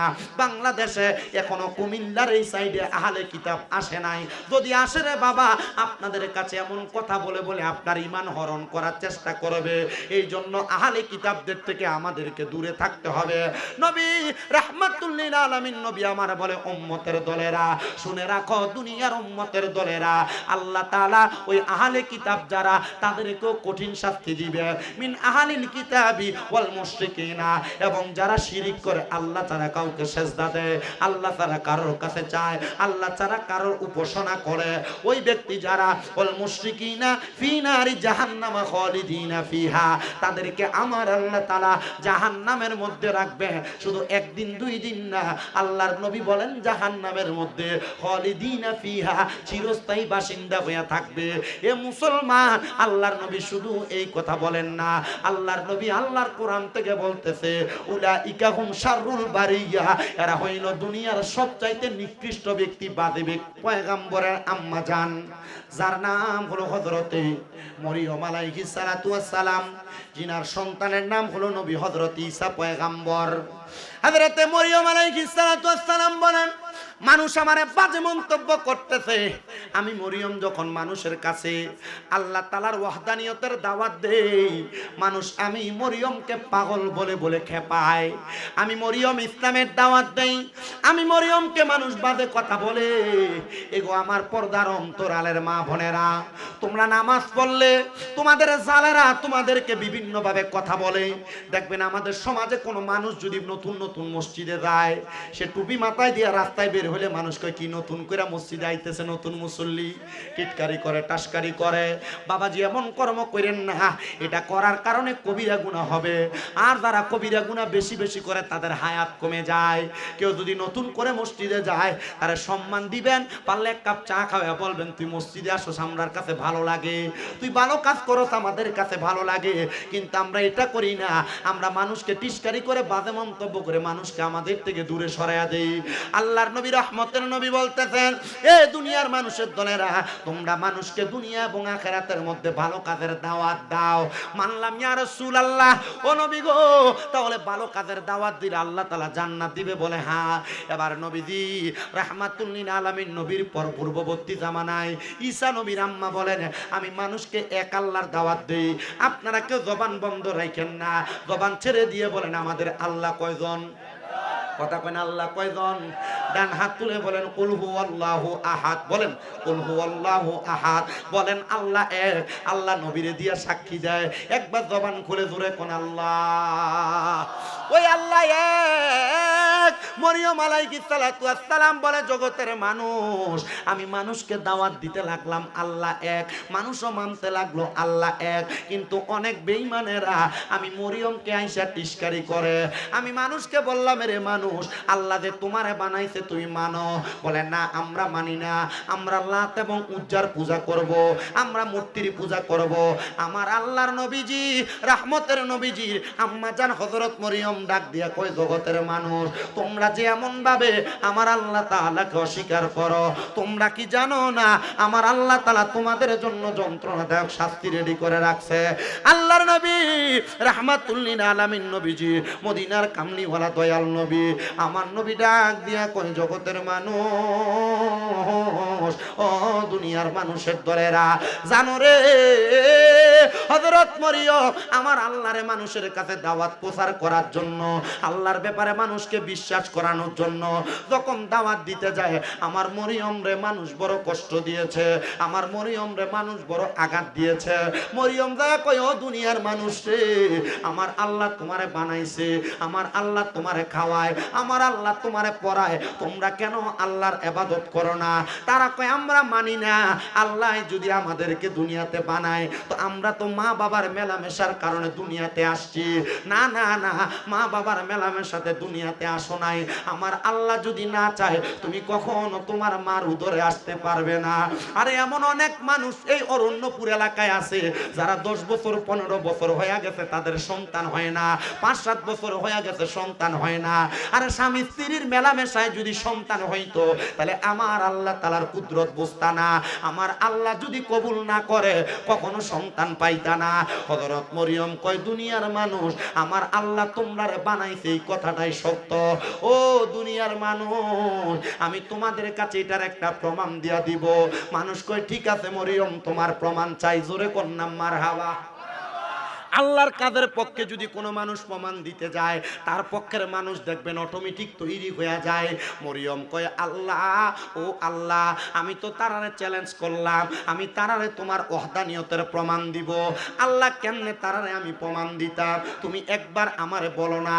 আমার আল্লাহ কয়, মরিয়ম, আমি আল্লাহরে শুকরিয়া আদায় করার জন্য 2 রাকাত নামাজ আদায় করো। ও বাবা, আল্লাহরে খুশি করবার লাগে 2 রাকাত নামাজ পড়েন, আপনার সন্তান হয় না, দেখবেন নফল ইবাদতের কারণে সন্তান দিব, বিপদ কাটে না। 2 রাকাত নামাজ পড়লে আল্লাহ সন্তান দিব, বিপদ কাটিয়ে দিব। রোগ বালা হয় না, নফল ইবাদতের মাধ্যমে রোগটা ভালা কইরা দিব। হযরত মরিয়ম কয়, আল্লাহ 2 রাকাত নামাজ বললা, শুধু 2 রাকাত না গো, আপনি আল্লাহ যদি চান আমি আবার সারাটা জীবন আপনার 2 রাকাত করে নামাজ পড়ে কাটিয়ে দিব। আল্লাহ কয়, মরিয়ম, আমি আল্লাহ বললাম 2 রাকাত পড়ো। হযরত মরিয়ম কয় 2 রাকাত নামাজ পড়লাম। আমার আল্লাহ তাআলার বন্ধু হযরত মরিয়ম আলাইহিস সালাতু ওয়াস সালাম, ঈসা নবীর আম্মা জান, উনি বলেন আমি যখন 2 রাকাত নামাজ পড়লাম আমার আল্লাহ তাআলা আমারে কবুল কইরা নিছে। ওই কবুলের মাধ্যমে আমি নবুয়তের দাওয়াত দেই। এবার মরিয়ম আলাইহিস সালাতু ওয়াস সালামের আলমের মা হযরত ঈসা নবীর নানি, যার নাম হলো হযরতে হান্না। হযরত হান্না বলে আমি যখন দুনিয়াতে চলাফেরা করি আমার কলিজার টুকরা স্বামী উনি ছিলেন বাইতুল মুকাদ্দাসের ইমাম। বর্তমান ফিলিস্তিনে যেই বাইতুল মুকাদ্দাস, ওই বাইতুল মুকাদ্দাসের ইমাম ছিল ঈসা নবীর নানা হযরত হান্নার। এই হযরত হান্নার স্বামী উনি বলেন একজন ইমাম ছিলেন না, বাইতুল মুকাদ্দাসের ইমাম ছিল 5 জন। জোরে কন্যা কয়জন? 5 জন ইমামে বাইতুল মুকাদ্দাসের মধ্যে নামাজ পড়াইতেন। আমি যখন নামাজ পড়তে লাগলাম আমাদের গর্ভের মধ্যে আল্লাহ তাআলা 21 বছর কোনো সন্তান দেয় নাই। কয় বছর? কথা কয় না কয় বছর? 21 বছর কোনো সন্তান দেয় না। আমি আল্লাহর কাছে কাঁদতে লাগলাম, ও আল্লাহ আমার স্বামী আপনার ঘরের ইমামতি করে, আমার স্বামী আপনার ঘরের খাদেম, আমার স্বামী আপনার ঘরের চাকর। আল্লাহ গো আপনি আমার একটা সন্তান দেন, যেই সন্তান আমার স্বামীর রসুমটা ধরে রাখবে। আমার আল্লাহ তাআলা হযরত ঈসা নবীর নানি হান্নারে ডাক দিয়া বলতেছে, গো হান্না মনে রাখবা গো আমি আল্লাহ তোমার একটা সন্তান দিব, তবে তোমার স্বামীর রসুল ধরে রাখার জন্য না, তোমার স্বামীর উরুস ধরে রাখার জন্য না, তোমার স্বামীর জন্য ইন্তেকালের পরে তুমি তোমার জীবন কাটানোর জন্য আমি তোমার একটা সন্তান দান করব। ঈসা নবীর নানির গর্ভের মধ্যে যখন হযরতে মরিয়মের জন্মগ্রহণ হবে, এমন টাইমে হযরত মরিয়ম তার মায়ের গর্ভে, ঈসা নবীর নানা জান ইন্তেকাল করলেন। ইন্তেকাল করার পরে ঈসা নবীর নানি জান আল্লাহর কাছে বলে, গো আল্লাহ সন্তান গর্ভে নিলা, স্বামীকে উঠে নিলা, আল্লাহ তোমার কুদরতের খেলা বুঝতে পারলাম না। আল্লাহ এখন আমারে কে ইনকাম করে খাওয়াইবো, আমাদের বরণ পোষণ কে চালাইবো? ও আল্লাহ তুমি কবুল করো। অল্প কিছুদিন পরে হযরত মরিয়মের জন্ম হয়ে যায়। হযরত মরিয়মকে নিয়া হযরত হান্না কুলের মধ্যে উঠায়া বাইতুল মুকাদ্দাস মসজিদের সামনে গেছেন। মুকাদ্দাস মসজিদের সামনে যাইয়া বাইতুল মুকাদ্দাসের বাকি 4 জন ইমামকে ডাক দিলেন, ও মুকাদ্দাসের ইমামেরা একটু আমার সামনে আসেন। 4 জন ইমাম যখন সামনে আসছে, আবারও বইলা নেই তখন কিন্তু পর্দার আয়াত নাজিল হয় নাই। মহিলারা যে পর্দা করা লাগবে তখন ওই আয়াত নাজিল হয় নাই। কখন নাজিল হয়েছে? আমার নবীর উপর যখন কোরআন নাজিল হয়, কোরআন নাজিল হওয়ার মধ্যবর্তী সময় পর্দার আয়াত নাজিল হয়েছে। এরপর থেকে মহিলারা পুরুষের সামনে যায় না, বেপর্দা হয় না, পর্দার আড়ালে থাকে। আর আজকে অরণ্যপুর মাহফিল, অরণ্যপুরের বেরিয়ে সবাই সে কসমেটিক কিনবার লাগে। কথা কয় না ঠিক না বেঠে? আর দামাই যদি 500 টি আর 1000 টি আজকে কসমেটিক কিনার লেগে দিছে না, মুখ একবারে হুলে রাখছে বাক্য ব্যাংকের মতো। কথা কয় না খা মা, আমি চাই না অরণ্যপুর এলাকার কোনো মহিলা জাহান্নামে যাক। আমি চাই না অরণ্যপুর সহ এই কুমিল্লার কোনো মহিলা জাহান্নামে যাক। মা মনে রাখবেন, আপনার স্বামী ছাড়া আপনার চেহারা যদি কোনো পরপুরুষকে আপনি দেখান, আপনি জাহান্নামী। বলে কেন? আল্লাহর নবী বলে একটা মহিলার চেহারা যদি 40 জন পুরুষ মানুষ দেখে, ওই মহিলা জাহান্নামে যাবে। বলে কেন? বলে আদ-দাইয়ুসু লা ইয়াদখুলুল জান্নাহ, জান্নাতের গেটে লেখা থাকবে দাইয়ুস কোনোদিন জান্নাতে যাবে না। তা আপনারা যে পরপুরুষের সামনে যান, আপনি জান্নাতে যাবেন কিনা আপনি চিন্তা করে দেখেন। আর আপনারা যারা এখানে বসছেন, আপনাদের যাদের বউ, আপনাদের মা, আপনাদের মেয়ে, আপনাদের বোন যারা বেপর্দা ঘুরে বেড়ায়, এদের কারণে আপনি জান্নাতে যাইতে পারবেন না। কারণ কি? একটাই মাত্র কারণ, এরা বেপর্দা ঘুরবে। কবরে যাওয়ার পর যদি প্রশ্ন করে পর্দা কেন করো নাই, তখন বলবে, ও আল্লাহ পর্দা করব কিভাবে? আমার স্বামী, আমার সন্তান, আমার ভাই আমারে আমার ফুতে পর্দা করায় নাই, আমি বেপর্দা ঘুরছি। আল্লাহর কসম করে বলি, ও অরণ্যপুরের ভাই বাবারা, আপনারা যদি আপনাদের স্ত্রী, আপনাদের মেয়ে, আপনাদের মাকে, আপনার বোনকে পর্দা না করান, এদের কারণে আপনারা দুজকে যাবেন। তো আপনি দুজকে যাবেন না জান্নাতে যাবেন, আপনার হিসাবটা আপনি একটু মিলিয়ে দেখেন। কথা কি বুঝতে পারছেন আপনারা? এজন্য পর্দা বড় কঠিন বিষয়। আল্লাহ আমাদের বুঝার তৌফিক দান করুক, আমিন কোন। আপনার কি কষ্ট হইতেছে? অল্প কিছুক্ষণ সময় আমি আমার ওয়াজটার ধারাটা, ঘটনাটা শেষ করে দিব। আমি বেশিক্ষণ ওয়াজ করলে বেশি কষ্ট হয়, কারণ গতকালকে রাতটা ঘুমাইতে ঘুমাইতে প্রায় 2টা 2:30 বাজে গেছে। তা আপনাদের কাছে আবদার থাকবে, আগামীকালকে জুমার নামাজ পড়ে আমরা কালকে মাহফিল মনে চট্টগ্রাম, আপনারা শুধু দোয়া করবেন, ইনশাল্লাহ ধারাবাহিকভাবে কোরআন সুন্নাহর দাওয়াতগুলো প্রচলন থাকবে। আপনাদের এলাকারও সন্তানেরা আমার মাদ্রাসায় পড়ে। আমার যে মাদ্রাসাগুলো, যে নূরপুর সমনিতে সাপাড়া রোডের মাথায় এন্দি আল হোসাইনিয়া মাদ্রাসা, এদিক দিয়ে মা ফাতেমা মহিলা মাদ্রাসা, ওইদিক দিয়ে জামিয়া নূরে মদিনা মাদ্রাসা, ওইদিক দিয়ে তাহফিজুল কোরআন মাদ্রাসা, ছাত্ররা পড়ালেখা করে। তা আপনাদের কাছে এতটুকু আবদার করব, যে কথাগুলো বলি আমলি জিন্দিগিতে বাস্তবায়ন করবেন। যদি আমল করেন, ওয়াজ করে কামাল সাহেবের লাভ হইব, আর যদি আমল না করেন, ওয়াজ করে লাভ হইব? কথা কই না, লাভ হইব? এই জন্য আমি অরণ্যপুর এলাকার মহিলাদেরকে বলবো, মা আপনার স্বামী ছাড়া, স্বামীর অনুমতি ছাড়া ঘরের বাহিরে যাইয়েন না। মহিলারা চিন্তা করে, আমার জামাই তো ঘুমিয়ে থাকে, সকালবেলা আমি আমার ফুতেরে আমার জিয়ের স্কুলে দিয়া আমি তো বীর বাজার থেকে বাজারটা কইরা লইয়া চললাই, মাছ তরকারি কাঁচা তরকারি সবে আমি কিনা লই আই। জি না, মহিলারা মনে রাখতে হবে, আল্লাহর নবী বলছেন কোন মহিলা তার স্বামীর অনুমতি ছাড়া বাবার বাড়িতেও যাইতে পারবে না। কথা কি বুঝতে পারছেন? একটা মহিলা তার স্বামীর অনুমতি ছাড়া বাবার বাড়িতেও যাইতে পারতো না। আর এবেডি জামাইরি ঘুমে রেখে পুরো এলাকা সরাইয়া চললে, এই কথা কন না কেন? বাস্তব না বাস্তব? অবশ্যই বাস্তব। আপনি কইলেও বাস্তব, না কইলেও বাস্তব। এজন্য মা বোনদেরকে বলবো, আপনারা পর্দা করবেন, স্বামী ছাড়া কোনো পর পুরুষের সামনে যাবেন না। আমাদের সমাজে একটা কথা প্রচলন আছে, দেবরকে মহিলারা তাদের ছোট ভাইয়ের মতো মনে করে, বাদ বাইরা খাওয়ায়, খাওয়ায় না? দেবরের সঙ্গে মোটরসাইকেলের ফ্যাশনে ঘুরে, আসেনি? দেবরের গায়ে হলুদের অনুষ্ঠান, কত সুন্দর করে মুখের মধ্যে হলুদ লাগায়, কিন্তু আল্লাহর নবী বলতেছে একটা দেবর তার বাবির জন্য কাল সাপের মতো, একটা দেবর তার বাবির জন্য মৃত্যু সমতুল্য। ভাইয়ের মতো বলা এটা আপনাদের সমাজে প্রচলন, কিন্তু ইসলাম বলে একটা ভাবি চাইলেও তার দেবরের সামনে যাইতে পারবে না। আর যদি যায়, মনে করবা মহিলা তোমার মৃত্যু তোমার অতি সন্নিকটে, তোমার জাহান্নাম তুমি ক্রয় করেছো। এই জন্য ভাই মনে করেও দেবরের সঙ্গে বেশি বেশি কথা বলা যাবে না, দেবরের সঙ্গে সম্পর্ক রাখা যাবে না। যতটুক সম্ভব পরিবার ঠিক রাখার জন্য ততটুক চলাফেরা করবা। আল্লাহ করার তৌফিক দান করুন, জোরে পড়েন আমিন। তো যেই কথা বলতেছিলাম, হযরত হান্নার গর্ভ থেকে সন্তান, হযরত হান্না ওনার সন্তান মরিয়ম আলাইহিস সালাতু ওয়াস সালামকে ওনার কুলের মধ্যে উঠাইয়া বাইতুল মুকাদ্দাস মসজিদের সামনে চলে গেছে। যে ডাক দিয়ে বলতেছে, এ বাইতুল মুকাদ্দাসের ইমামেরা, তোমাদের কাছে আমার আবদার, আমার মেয়েটার ভরণ পোষণ দেওয়ার মতো আমার কাছে এমন কোনো সাধ্য নাই। তোমরা কে আছো, আমার মেয়েটার দায়িত্ব নিবা। বাইতুল মুকাদ্দাস মসজিদ বড় মসজিদ, ওই মসজিদের ইমামের মাইয়াকে লালন পালন করার জন্য সবাই রাজি থাকবে। চারজন ইমাম কয় আমরা সবাই রাজি, তুমি চাইলে আমাদের কাছে দিতে, কে তো এক মেয়ে। চলো একটা পরীক্ষা হয়ে যাক। হযরত হান্না তাদেরকে নিয়ে চলে গেলেন নদীর পার। বলতেছে, আগে যে দোয়াত কলমে লেখা হইতো, দোয়াত কলমের কালিটা যেটা থেকে বের হইতো সেটা লোহার ছিল। ওই লোহার দোয়াত কলমটাকে বলে, তোমরা চারজন লিখক তোমাদের দোয়াত কলমটা নদীর মধ্যে ছিটকায়া মারো, যার দোয়াত কলম ফিরে আসবে তার কাছে আমার মরিয়ম মানুষ হবে। লোহার জিনিস ফিরে আসার কথা না, চারজন একসাথে লোহার কলমটা ফিরে মারছেন। কিন্তু মরিয়ম আলাইহিস সালাতু ওয়াস সালামের একজন খালু ছিলেন, তিনি বাইতুল মুকাদ্দাস মসজিদের ইমাম ছিলেন।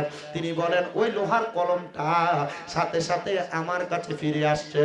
তখন আমি মরিয়মের খালু হযরত মরিয়মের দায়িত্ব নিয়েছি, জোরে বলেন সুবহান।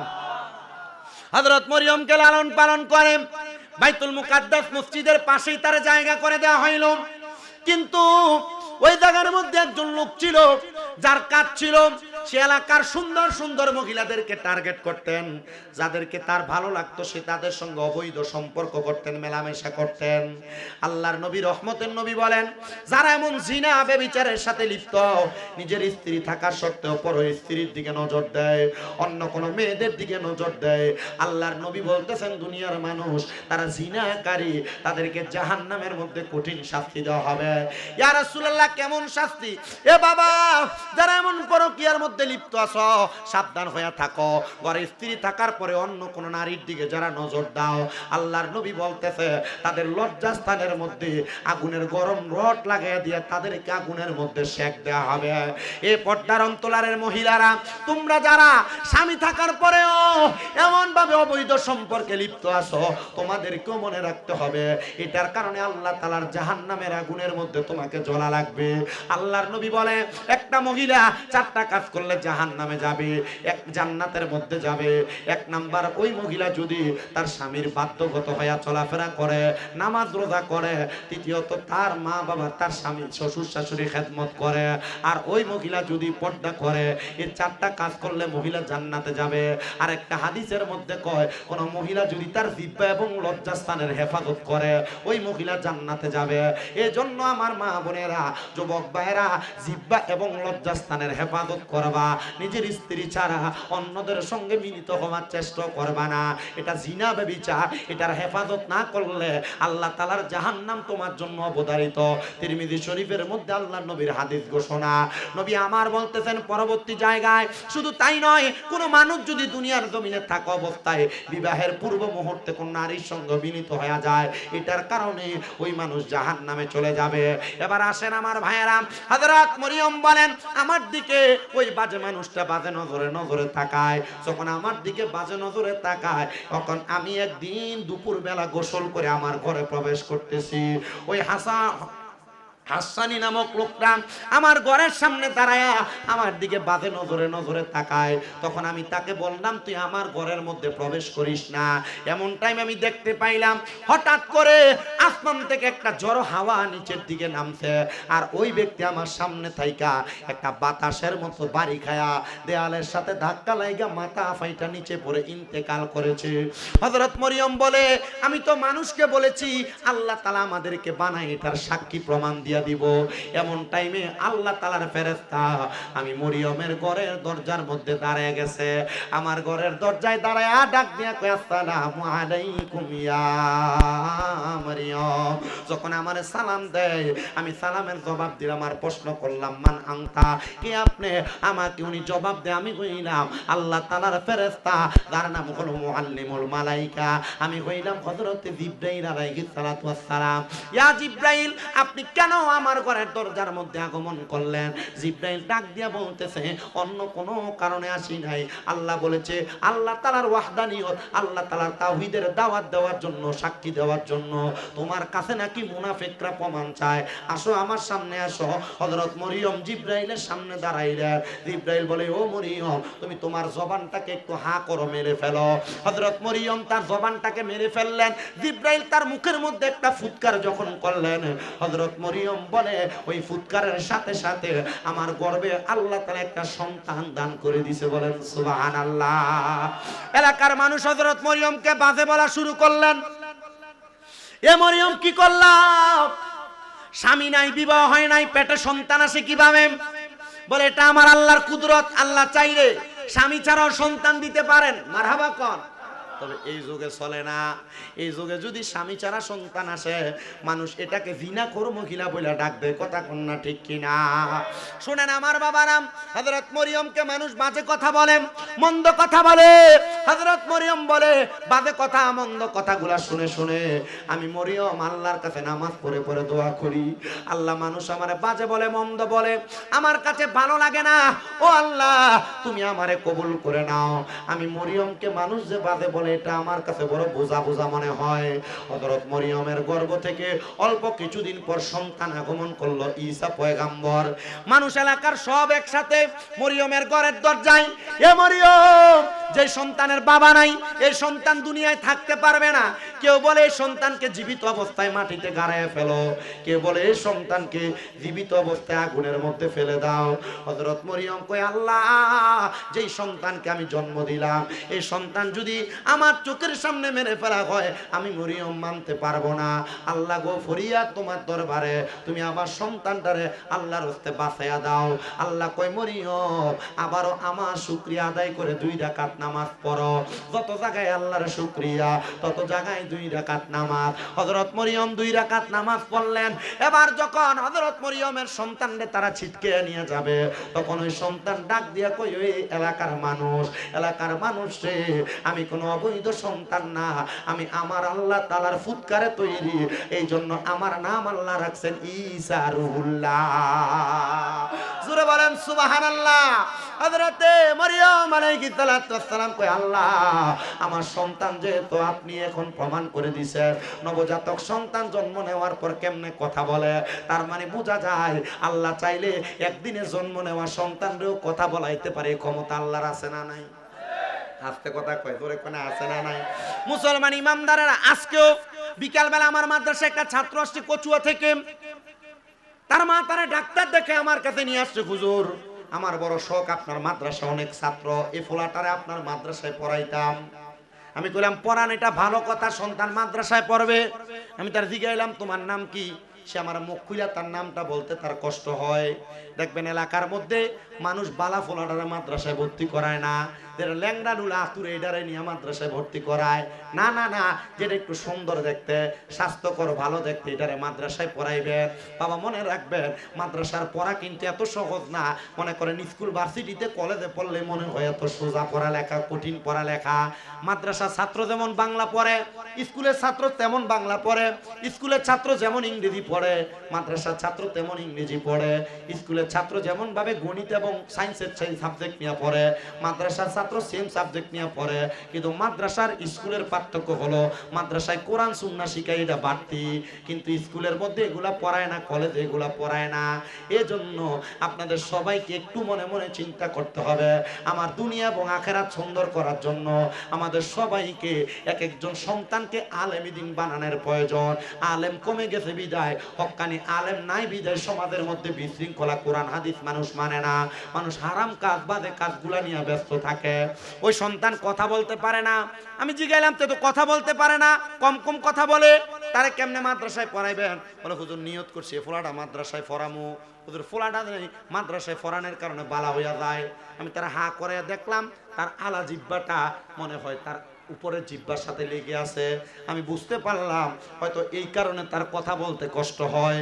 আমি তার মারে বললাম, আপনি মাদ্রাসায় পড়াবেন ভালো কথা, মনে মনে আরেকটা ভালো নিয়ত করেন, যদি আল্লাহ আপনার সন্তানকে এমন রোগ থেকে শেফা দান করে, আপনি আল্লাহর রাস্তায় কোনো কিছু দান করে দিবেন। তো হুজুর নিয়ত করলাম, আল্লাহ যেন আমার সন্তানকে ভালো করে দেন, আপনি সেই দোয়াটা করে দেন। ও বাবা, এমন অনেক সন্তান আমার মাদ্রাসায় পড়ে, যাদের মা নাই, যাদের বাবা নাই, কিন্তু তাদের দায়িত্ব তাদের মামারা, চাচারা নিয়েছে। একমাত্র মাদ্রাসা শিক্ষার ফজিলত সম্পর্কে জানার পর আপনাদের সবার কাছে করজোরে আবদার, আপনারা আপনাদের এক একটা সন্তান, এক একটা নাতি নাতকুরে মাদ্রাসায় পড়ায়েন। মাদ্রাসায় পড়াই কথা সত্য, এটার একটু স্মার্ট ভাবে রাখে না, কোন রকম পুরাতন জামা কাপড় পরে মাদ্রাসায় পাঠায়। আরে না, আলেম ওলামা হুজুর হইছে, সে নবীর ওয়ারিস হইছে, এর গায়ের পাঞ্জাবি থাকবো সুন্দর আয়রন করা, কি কথা কয় না, এর পাঞ্জাবি থাকবো নতুন, মাথা টুপি থাকবে সুন্দর, আপনি এটারে ফরাই দিতেছেন কোন রকম যাত্রা আইয়ার যায়, কোন রকম চলে আর কি না মিয়া। আপনি মনে করেন হুজুররা শুধু 10 টাকা 20 টাকা 50 100 টাকা শুধু হাদিয়া পায়, এটাই হুজুর? আপনি ভুইলা গেছেন নবীজি দুনিয়াতে নবীজির কোনো সন্তান রাখা যায় নাই, কিন্তু আল উলামা ওয়ারাসাতুল আম্বিয়া, নবীদের ওয়ারিস হিসেবে আলেমদেরকে রাখা গেছে। নবী যেহেতু পাও নাই, আলেমদেরকে সম্মান করো, নবীদেরকে সম্মান করা সওয়াব পাইবা। আপনি আপনার একটা সন্তানকে যদি আলেম বানান, আপনার লাভ আছে না নাই? আছে। আপনার তো কষ্ট করে বসে রয়েছেন, গরম লাগতেছে বুঝতেছি, আবার অনেকে ঘুরতেছে, তাবার একটা রেডি হইব, ইয়ানাবি করে দাঁড়াইবো, মুনাজাতের আগে দিয়ে যাবো, মুনাজাতটা দেওয়ানোর সময় দেখবেন এনে জাগ হয় না। এটা আমি বুঝি, এটাও জগন্নাথপুর ইউনিয়ন, আমিও জগন্নাথপুর ইউনিয়নের সন্তান। আপনারা যারা বাহিরে এখনো ঘুরতেছেন, জায়গা যতটুকু আছে ততটুকু একটু বসার চেষ্টা করেন। আমরা আমার ওয়াজ শেষ করতেছি, শুধু এই কথাটা বলে আমার ওয়াজটা শেষের দিকে যাচ্ছে। আপনারা কি কষ্ট হইব? আমার ওয়াজের সিস্টেম এইটা, আমি আমার মাহফিল কমিটির টাইম দিয়ে দেই, যারা আমার দাওয়াত দিবেন এশারের পরে 1.5 ঘন্টা, নাহলে 10:30 থেকে 1.5 ঘন্টা, এমন হইলে দাওয়াত দেন, আর নাহলে কোনো দাওয়াত নেই। একটু আগে আমরা ইমরান ভাইয়ের ঘরে বইয়া রাখলাম না মাহফিলটা, আমি কইছি যে হয় 10:30 থেকে 1.5 ঘন্টা, না এশারের পরে 1.5 ঘন্টা, যে সময় মন চাই নেন। 10:30 থেকে 1.5 ঘন্টা দিলে 12টায় মাহফিল শেষ, এশারের পরে থেকে 1.5 ঘন্টা দিলে 9:30টায় মাহফিল শেষ। এভাবে সিস্টেম, দুইটা করলেও অসুবিধা হয় না, টাইম মতো টাইম মেনটেন করা যায়। আমি এতক্ষণ যা কথা বলছি, বেহুদা কোনো কথা বলছি? যেগুলা বলছি এগুলা কামে লাগার কথা না অকাজের কথা? আপনি মানলে লাগবো কাজে, না মানলে এগুলো কিছুই না। আল্লাহ কবুল করেন, আমিন কর। আস্তে কইতাছে রে আমিন, আর জোরে কোন আমিন। হযরত মরিয়মের সন্তান যখন জন্ম নেয়, আল্লাহ যে একজন, আল্লাহ যে মানুষকে বানায় এটার প্রমাণ পাওয়া গেছে, কিন্তু এলাকার মানুষ বলে এই সন্তানকে এই এলাকায় রাখা যাবে না। মরিয়মকে আল্লাহ তুমি কি আমার পরীক্ষা করে এখনো শেষ করো নাই? এ সন্তান জন্ম দিলাম, এখন আবার এই সন্তানকে আমার বুক থেকে কাইরা নিবা? হযরত মরিয়ম আলাইহিস সালাতু ওয়াস সালামকে আমার আল্লাহ বলে, মরিয়ম এই সন্তানকে তুমি আবার আমি আল্লাহ তাআলার একটা পাহাড়ের গুহার মধ্যে রেখে আসো। হযরত মরিয়ম বলে, আমি আমার আল্লাহ তাআলার হুকুম মোতাবেক আমার সন্তানকে দুগ্ধ পান করায়া আমি পাহাড়ের গুহার মধ্যে রেখে আসতাম। ওগো আল্লাহ, আমার সন্তান ঈসা নবী কি পান করবে, কি আহার করবে? আল্লাহ বলে, রে মরিয়ম, আমি আল্লাহ তাআলা কুদরতের একটা নহর হযরত ঈসা পয়গম্বরের ডান হাতের আঙ্গুলের মাথার মধ্যে লাগিয়ে দিছি। ঈসা নবীর যখন ক্ষুধা লাগবে, উনি যদি ডান হাতের শাহাদাত আঙ্গুলটা তার মুখের মধ্যে ঢুকায়, ঈসা নবী তার খাবারগুলো পেয়ে যাবে। আমার আল্লাহ তাআলা এই দয়া কইরা মায়া কইরা ঈসা নবীরে দুনিয়াতে বাঁচায় রাখছে। এ মুসলমান ইমানদার অরণ্যপুর এলাকার বাবাজিরা, বন্ধুরা, যদি ঈসা নবীর আম্মা জান হযরত মরিয়মের দুয়ার কারণে ঈসা নবীর আল্লাহ তাআলা হাতের আঙ্গুলির মধ্যে খাবারের ব্যবস্থা করে দিতে পারে, আজকে যে কামাল মিয়া তার মা বাবার জন্য কবরবাসীর মাগফিরাত কামনায় জান্নাতের বাগান সাজাইছে, আমি ইমরাদার ওয়াজ শুই না, আমার সন্তান বাড়িতে এসে আমার পায়ে ধরে মাপ চাইছে, মনে করবা মাহফিল আল্লাহর কাছে কবুল হয়ে গেছে। কোন মহিলা যদি একজন আরেকজনকে বলে, হে আমার সন্তান ওয়াজ শোনার পর আমার পায়ে ধরে মাপ চাইছে, মনে করবা মাহফিল আল্লাহর কাছে কবুল হয়ে গেছে। অনেকে চিন্তা করতেছে, হুজুর ও হুজুর, আমি তো কোনোদিন আমার মার সাথে অন্যায় করি নাই, বাবার সাথে অন্যায় করি নাই, আমিও কি আমার মা বাবার পায়ে ধরে মাপ চাইবো? ও সন্তান, অন্যায় করো আর না করো, আম্মা আব্বার পায়ে ধরে মাপ চাইলে তোমার দাম কমবে না, সম্মান কমবে না, ইজ্জত কমবে না। আম্মা আব্বার পায়ে ধরে মাপ চাইলে আল্লাহ তাআলা তোমার সম্মান বাড়াইয়া দিবে, ইজ্জত বাড়াইয়া দিবে। এই জন্য আবদার জানাই, আম্মা আব্বার পায়ে ধরে মাপ চাইবা। অনেক সন্তান চিন্তা করে, হুজুর যাদের বাড়িতে বাবা আছে তারা বাড়িতে যাইয়া বাবার পায়ে ধরে মাপ চাইবো, আমার তো আব্বা নাই, আমি কার পায়ে ধরে মাপ চাইবো? হুজুর যাদের বাড়িতে মা আছে তারা বাড়িতে যাইয়া মার পায়ে ধরে মাপ চাইবো, আমার তো আম্মা নাই, তারা আমি কেমনে আমার আম্মার পায়ে ধরে মাপ চাইবো? সন্তান অল্প কিছুক্ষণ পরে আখিরি মুনাজাত হয়ে যাবে। আম্মা আব্বা যদি কবরে থাকে, আল্লাহর দরবারে দোয়া করবা, গো আল্লাহ তাআলা আমার মা কবরে, আমার বাবা কবরে, রব্বির হামহুমা কামা রাব্বায়ানি সগীরা। আল্লাহর নবী বলতেছে, কোন সন্তানের মা বাবা মারা যাওয়ার পরে ওই সন্তান যদি আল্লাহর দরবারে চোখের মনি কোঠার মধ্যে একটা মাছির মাথা পরিমাণ পানি ছাইরা দিয়া কান্দে, ওই পানি মাটিতে পড়ার আগে আমার আল্লাহ তার মা বাবার জীবনের গুনাহ মাফ করে দেয়। কামাল মিয়ার মা কবরে, কামাল মিয়ার বাবা কবরে, তাদের জন্য দোয়া চাই, এত সুন্দর মাহফিলের ইন্তজাম করেছে। ওগো আল্লাহ, আজকের মাহফিলের উসিলায় উনি সহ এই অরণ্যপুর এলাকা সহ যত মানুষ আজকের মাহফিলে শরীক হয়েছে, আল্লাহ প্রত্যেকের মা বাবার কবর জান্নাতের বাগান বানায়া দাও। ও আল্লাহ, যারা এখনো মা বাবার কাছে মাপ চাইতে পারে না, আল্লাহ তাদেরকে মা বাবার কাছে ক্ষমা চাওয়ার তৌফিক দান করে দাও। এ সন্তানের দলেরা, আমি আজকের ওয়াজের একটা ধারাবাহিকতায় বলে দিয়ে যাই, 7 বিষয় ঈমান আনলে জান্নাতি, আল্লাহর প্রতি, ফেরেশতার প্রতি, কিতাবের প্রতি, রাসূলের প্রতি, আখিরাতের প্রতি, তকদিরের ভালো মন্দের প্রতি, এবং কিয়ামত দিবসে আল্লাহ আবার উত্তোলন করবে তার প্রতি। আরেকটা বিষয় বলে দিয়ে যায়, যদি আপনার সব বিষয় ঈমান আছে কিন্তু আপনি মারে ভাব দেন না, বাপরে বাদ দেন না, ঈমান দিয়া কোনো লাভ হবে না। কারণ ঈমানের মজবুত যেই জায়গাটা, যে গাছের গোড়ার মধ্যে পানি দিলে গাছ জীবিত থাকে, আপনি আপনার গোড়াকে মেরে ফেলেছেন, আপনি আপনার মা বাবার মনে কষ্ট দিয়ে রাখছেন, কোন সন্তান যদি তাদের মা বাবার মনে কষ্ট দিয়া 5 ওয়াক্ত নামাজ পড়ে কবুল হবে না, রোজা রাখে কবুল হবে না, হজ যাকাত দান সদকা করে কবুল হবে না। এজন্য সবার কাছে করজোরে আবদার জানাই, আপনারা সবাই সব সময় আম্মা আব্বার কাছে ক্ষমা চাইবেন, মাপ চাইবেন। আল্লাহ যেন যাদের মা বাবা বেঁচে আছে আম্মা আব্বার কাছে ক্ষমা চাইয়া আল্লাহর জান্নাত অর্জন করার তৌফিক দান করে পড়েন আমিন। আর যাদের মা বাবা ইন্তেকাল করেছে সন্তানেরা আবদার করি, মা বাবা কবরে কেমন আছে আপনি জানেন না। আল্লাহর নবী বলেন, কোন সন্তানের মা বাবা ইন্তেকাল করার পরে ওই সন্তান যদি তার মার জন্য বাবার জন্য প্রত্যেক বৃহস্পতিবার আসরের নামাজের পর থেকে শুক্রবার জুমার দিন মাগরিবের নামাজের আগ পর্যন্ত মা বাবার কবরের সামনে যাইয়া হাত তুলে বলে রব্বির হামহুমা কামা রব্বায়ানি সগীরা, পশ্চিমটা পিছ দিয়া মা বাবার মুখের দিকে ফিরা দোয়াটা করতে দেরি আমার আল্লাহ তাআলা তার মা বাবার কবরের আযাব মাফ করতে দেরি হবে না। আপনাদের যাদের মা কবরে বাবা কবরে আপনারা সবাই এমন ভাবে মা বাবার জন্য দোয়া করবেন আর আল্লাহ এবং রসুলের প্রতি ঈমানটা ঠিক রাখবেন। কোন ঈমান চোর যদি আপনার ঈমান চুরি করতে আসে তাদের দিকে কান দিবেন না। আল্লাহ আমাদের সবাইকে এমন কর্ম সম্পাদন করার তৌফিক দান করুন, জোরে পড়েন আমিন। আসলেন নবী এই দরাতে রহমত বরকত নিয়ে, আসুন সবাই তাজিমে সালাম দেই ওই নবীরে, ইয়া নবী সালাম। আমার মরণের কত দিন বাকি আমি জানিলাম না গো আল্লাহ, মরণের কত দিন বাকি আমার মরণের কত দিন বাকি আমি জানিলাম না গো আল্লাহ, মরণ দিন বাকি হঠাৎ আজরাইল আসিয়া যেই দিন হস্তে দিবা দরি তখন আমার মনাবাই করবে লোকা চুরি আমি জানিলাম না গো আল্লাহ, মরণের কত দিন বাকি আমার মরণের কত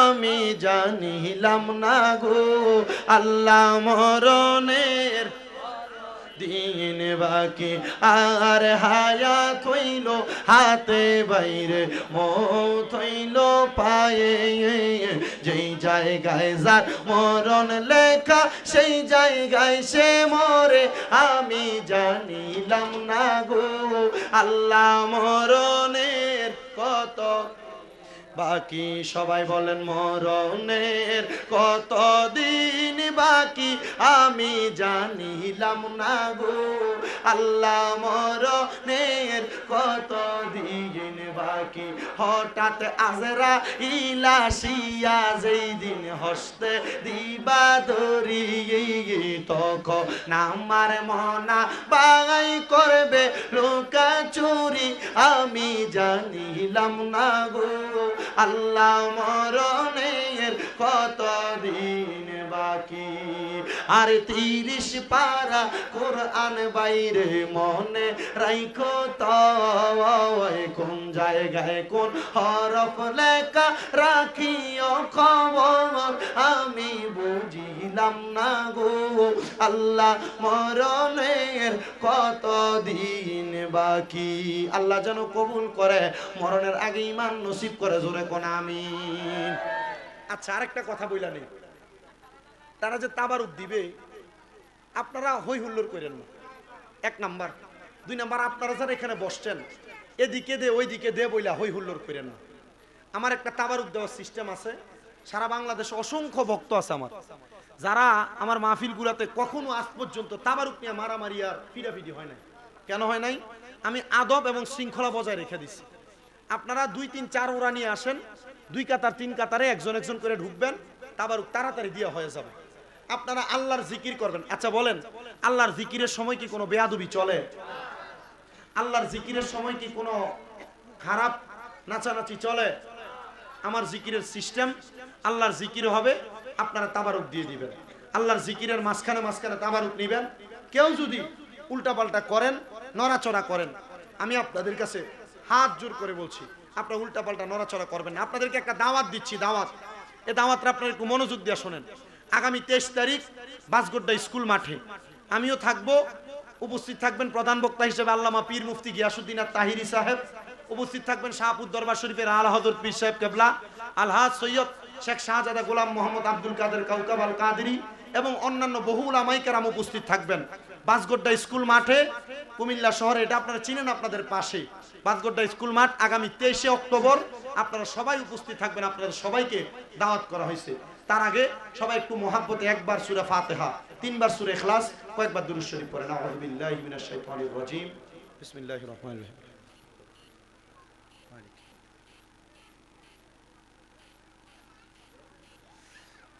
قل هو الله احد الله الصمد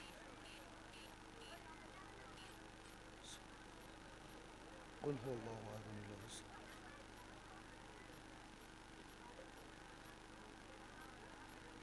قل هو الله احد الله الصمد لم يلد ولم يولد ولم يكن له كفوا احد. صلى الله عليك يا رسول الله، صلى الله عليك يا حبيب الله، صلى الله عليك يا شفيع المذنبين، صلى الله عليك يا رحمة للعالمين، أرني بجمالك يا رسول الله، أرني بجمالك يا حبيب الله وظهره الأول، صلى الله عليك يا رسول الله. আল্লাহ তাআলার জিকির হবে, জিকিরের মাঝখানে তাবারুক দিবে, তাবারুক দেওয়া শেষ মুনাজাত হবে। এরকম মহাব্বতে আল্লাহ তাআলার জিকির করেন। আল্লাহ আল্লাহ আল্লাহ আল্লাহ আল্লাহ আল্লাহ আল্লাহ আল্লাহ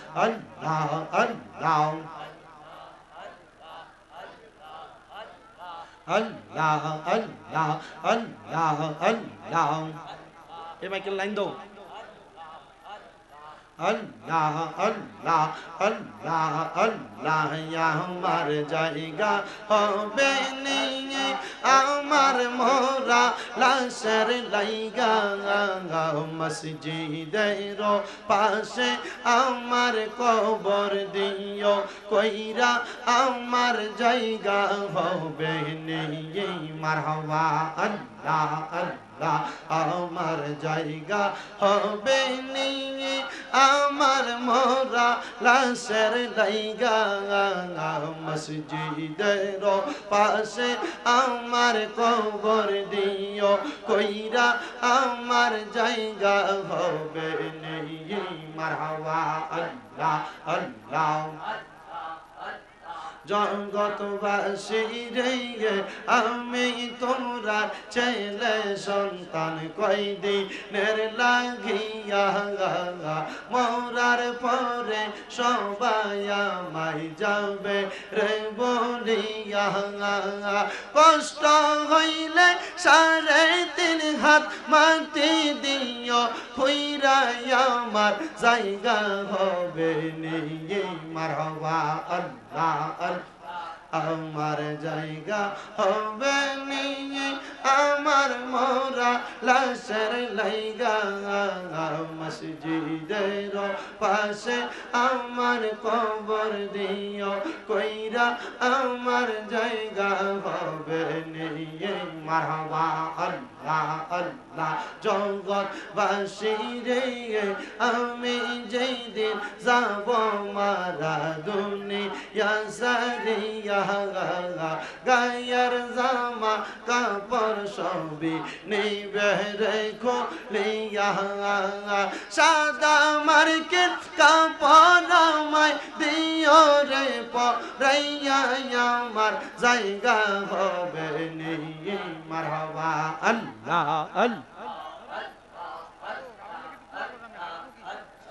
আল্লাহ আমার জায়গা হবে নিয়ে আমার মোরা লাশের লাইগা মসজিদের পাশে আমার কবর দিও কইরা আমার জায়গা হবে নিয়ে মারহাবা আল্লাহ আল্লাহ।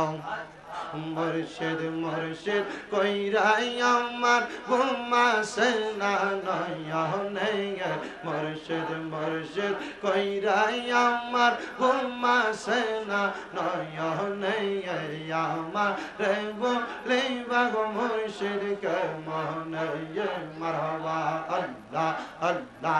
তোমায় আমি ভালোবাসি পাগলের মতো মন চাইলে তোমার দিকে ছুটে আমার মন মারহাবা আল্লাহ আল্লাহ লোক সমাজে কলঙ্কি আমি গলাই কলঙ্কের মা লাগাইয়া মা রে বলিবা মুর্শিদ কে মনে মারহাবা আল্লাহ আল্লাহ তোমায় আমি ভালোবাসি দিয়া মন প্রাণ গো মুর্শিদ দিয়া মন প্রাণ মনে চাইলে তোমার দিকে ছুটে আমার প্রাণ মারহাবা আল্লাহ আল্লাহ লোক সমাজে কলঙ্কি আমি গলাই কলঙ্কের মালা আমার বলিবা মুর্শিদ মনে মারহাবা আল্লাহ আল্লাহ আল্লাহ আল্লাহ আল্লাহ আল্লাহ আল্লাহ আল্লাহ আমার মুর্শিদ বিনে দুনিয়ায় আপন বলতে কেহ নাই জগতে আমার দয়াল মুর্শিদ বিনে ও আপন বলতে কেহ নাই জগতে মারহাবা আল্লাহ আল্লাহ বেবে দেখি সব বিদেশি মিশে মায়ার জগতে আপন বলতে কেহ নাই জগতে আল্লাহ আল্লাহ লা ইলাহা ইল্লাল্লাহ মুহাম্মাদুর রাসূলুল্লাহ সাল্লাল্লাহু আলাইহি ওয়াসাল্লাম আল্লাহুম্মা আমিন আল্লাহুম্মা আমিন আলহামদুলিল্লাহি রাব্বিল আলামিন আসসালাতু ওয়াসসালামু আলা রাসূলিহিল কারীম রব্বানা যালামনা আনফুসানা ওয়া ইল্লাম তাগফির লানা ওয়া তারহামনা লানাকুনান্না মিনাল খাসিরিন রব্বানা ফাগফির লানা যুনুবানা ওয়া কাফির আন্না সাইয়্যাতিনা ওয়া তাওয়াফানা মা'আল আবরার ইয়া ইলাহি রহম ফরমা মুস্তাফা কি ওয়াসতে খুলে দে দরওয়াজায়ে রহমত গাদা কি ওয়াসতে रहमतल लिल आलमीन खत में रसूल जाने जगह अहमद व हामिद मुहम्मद मुस्तफा की वास्ते मबूदू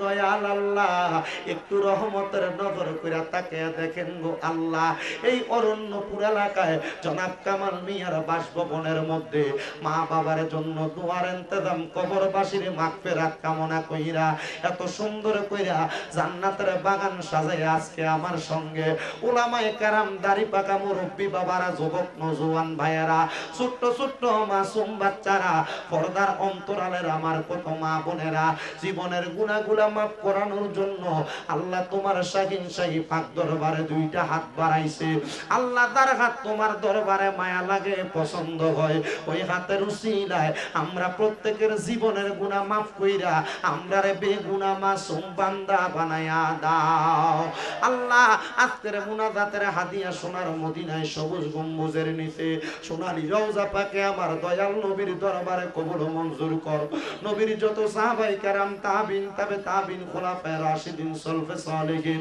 নুদাবানু কাবা আব্দালা খিয়া সহ সকল তরিকতের ইমাম মাযহাবের ইমাম সহ সকল আউলিয়া কেরামের দরবারে কবুল আর মঞ্জুর কইরা নাও আল্লাহ আমরা যেই যেই দরবারের বায়াত প্রত্যেক আউলিয়া কেরামের দরবারে কবুল মঞ্জুর কইরা নাও আল্লাহ ফরিয়াদ তোমার দরবারে আমরা গুনাহগারেরা তোমার দরবারে হাত বাড়াইছি গো আল্লাহ জানি না আজকের মুনাজাতে কে জানি হাত বাড়াইছে কার জানি জগতের মধ্যে বাবা নাই যেই বাবা রিকশা চালাইয়া মাটি কাইটা মাথার গাম পায়ে ফালাইয়া পরের বাড়িতে বদলার কাজ কইরা সন্তানরে মানুষের মতো মানুষ করার জন্য আব্বা দুনিয়াতে এত কষ্ট কইরা মানুষ কইরা আজকে কবরের বাসিন্দা এমন আব্বার কবর জান্নাতের বাগান বানাইয়া দাও আল্লাহ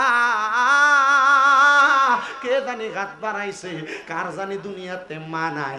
হায়রে মা, যেই মা 10 মাস 10 দিন গর্ভে ধারণ কইরা সন্তানের প্রসব বেদনা সহ্য করতে মার বড় কষ্ট হইছে, এমন মা তাদের অন্ধকার কবরে গো আল্লাহ আমার কবর জান্নাতের বাগান বানায়া দাও। এমন অনেক কপাল পোড়া সন্তানেরা হাত বাড়াইছে, মাও নাই বাবাও নাই, জনমের তিমরে আল্লাহ। আল্লাহ তাদের আম্মায় আব্বার কবরে আর আযাব দিও না, মরিয়া গিয়াছেন আল্লাহ ওই আল্লাহ যারার মা বাপ মাফ করিয়া দেন না গো আল্লাহ কবরে আযাব। আকাশেতে চন্দ্র সূর্য আল্লাহ উঠে বারে বার, কবর দেশে যারার গো মা বাপ ফিরিল না আর আল্লাহ। কামাল মিয়ার মা কবরের বাসিন্দা, ওনার আম্মার কবরটারে জান্নাতের বাগান বানায়া দাও। আব্বা বেঁচে আছে, হায়াতে তৈয়বা নসিব করে দাও। আমার উজ্জ্বল দোয়া চাইছে, তার মা নাই, মারে মাফ করে দাও আল্লাহ। এমন ভাবে অরণ্যপুর এলাকার যত মানুষ দোয়া চায়, আশেপাশে এলাকার যত মানুষ যত শ্রোতারা দোয়া চায়, দেশ বিদেশ থেকে আমার অনেক ভক্তবিন্দুরা প্রবাস থেকে দোয়া চায়, আল্লাহ প্রত্যেকের খাস দোয়াগুলা কবুল ও মঞ্জুর করো। আমার আব্বাজান দোয়া চাইছে, উনি অসুস্থ মানুষ, আল্লাহ ওনারও তুমি শেফা আদেলা কামেলা নসিব করো। কামাল সাহেবের ব্যবসা বাণিজ্য কাঁধে কর্মের মধ্যে বরকত দাও আল্লাহ। পরিবারের উপর তোমার খাস রহমত বরকত দান করো আল্লাহ। মাহফিলটা কিয়াম মরণের আগ পর্যন্ত চালু রাখার তৌফিক দান করো।